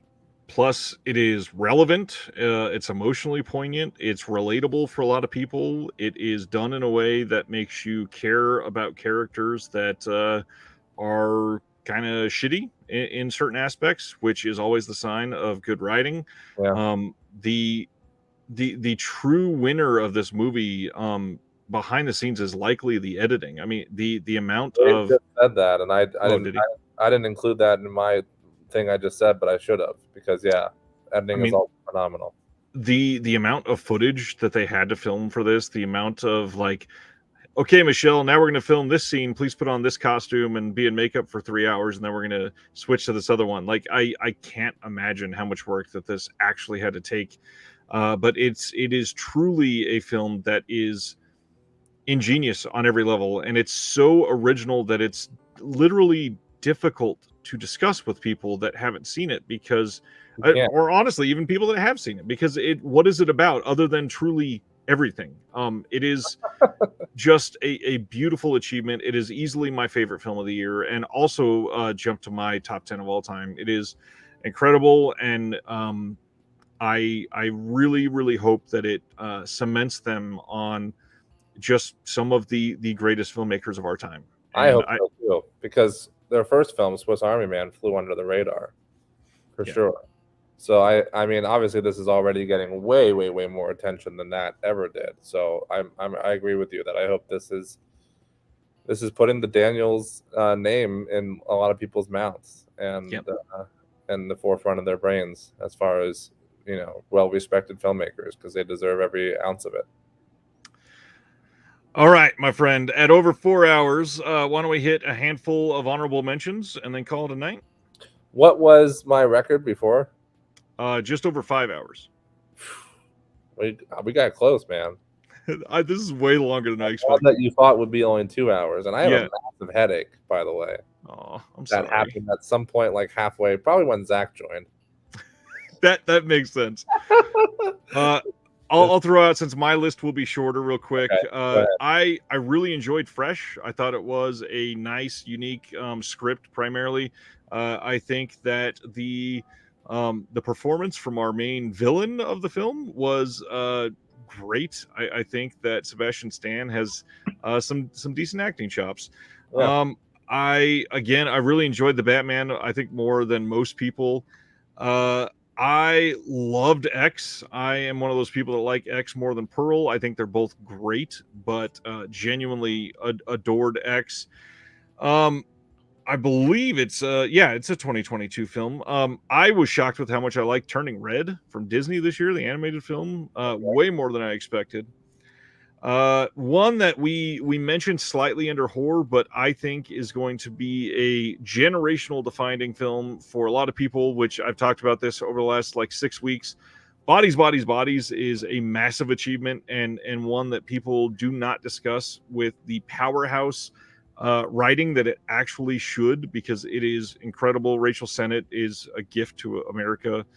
If they don't start putting Rachel Sennett in more things immediately, because she's only done 3 movies, it's like, get on that, Hollywood. Jesus Christ. And her performance in the 2 that I've seen are mind-blowingly great. Yeah. Let's see. I was slightly disappointed with The Northman this year. Not really an honorable mention. Just want to throw out, I really wanted more from Eggers.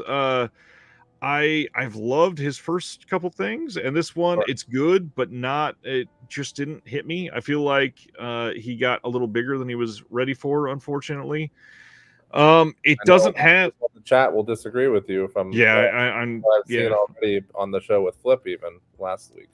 Yeah, that's true. I really did like Nope, and then it's a documentary. It doesn't have a wide release yet, unfortunately. But friend of the channel, Kat Ellinger's documentary on Jean Roland, I genuinely really loved. I think it is one that people will enjoy when they get a chance to see it. I believe it's getting a disc release from Arrow in 2023 at some point. It is the Fantastique or Orchestrator Storms is the name of it, so keep an eye out for that. But Okay. love that documentary. What are some of yours? And then we'll let you get to bed. I just wanted to quick say Big Disc Energy. If Marvel didn't pigeonhole them, I would love to see what the Daniels could do with a Marvel movie, to be honest. Yep. I think that'd be amazing. Okay. Much like my top films, 22, because of 2022, I do have 22 honorable mentions, but I'll just fly through real quick that we won't discuss it all. I'm just going to go through it, okay? Here's my 22 runner-ups list of 2022. The Eternal Daughter, Joanna Hogg's follow-up to the Souvenir double feature. Women Talking. Moon Age Daydream, David Bowie documentary. Pleasure. Pearl. Something in the Dirt. Barbarian. Flux Gourmet. Bodies, Bodies, Bodies. Bullet Train. The Northman. Men. X. Guillermo del Toro's Pinocchio. 3,000 Years of Longing. The Batman. Strawberry Mansion. Ooh, really? Nope. Did you see that? Is that what? I did not love Strawberry Mansion. Funny Pages, Violent Night, Christmas Bloody Christmas, and Deadstream. Nice. Is my 22 runner-ups list. Lots of horror on the runner-ups list. Yeah, lots of horror that I love that just didn't quite peak into the best of list. So, all right, there we go. So this has been incredible. I really hope that everybody that has been watching for this entire thing has enjoyed this. I understand that it is a lot. This is a lot of time to invest in something like this. I hope that we've given some ideas of stuff to watch. Yeah. As usual. What was that? I hope so too. I hope people. I personally feel like I struggled to emphasize just how much my top films meant to me because I didn't want to give away spoilers. But I hope I explained enough about them that perhaps if you hadn't seen them, maybe you're persuaded to check them out. Well, and most of the top 5 have incredible reputations already, maybe other than After Sun, unfortunately. Right, unfortunately. I want to throw out just again another acknowledgement of the amount of support that the patrons have given. If you enjoy the channel and you are eager to support it and join a community in another way, it would be wonderful to have you in our Discord. And just thank you to all of the current subscribers to our Patreon. It is a huge help and huge boon for this channel, so I appreciate that. Other than that, fun, guys, you gotta join. It's so fun. The Discord is genuinely amazing. I think that's all I got. Anything else you want to shout out before we call it a night? No, I think that's it. Thanks for having me as always. You know, this is my jam. I hope everybody enjoyed themselves. And sorry to spring Zach on you, but it was fun. I hope people enjoyed that little surprise special guest, maybe. As we said, Jeremy will be back likely the week of the nominations for the Oscars getting announced. We're going to try to do that within probably 48 hours of the list going live so that we can both react to it for the first time together, because we are both not going to look at the list until we are live on stream together. Yeah, which we did for the first time last year. That was Ryan's idea, and it was hard for me to not look at the list prior to the stream. So. But I'll do it. I'll do it again. Talk about a sacrifice, Brian. That's a sacrifice. And Ryan, he's ready to keep going because he lives off of 2 hours of sleep every day. So every single day of my life, and it's also only 12:15 and not 1:15 here. That's true. Yeah, I'm actually for the first time ever, I'm later than you instead of earlier than you. I appreciate you. Appreciate your time. Take some medicine. Feel better, and everybody else. Thank you so much. Wave is asking, will you stream for Vinegar Syndrome releases? I don't know if they're going up. Yes, New Year's Day, I will be live for the first day of Subscriber Week. It is not at midnight. It is at noon Eastern. So I will be going live at 11:30 a.m. Eastern on January 1st, and we will ride into the announcements together. And yeah, just hang out. And until next time, from two collectors to all of you, hope you guys have a wonderful night. Check out some of the top 2022 releases, and we'll see you next time. And more videos this week for top of 2022 for physical releases.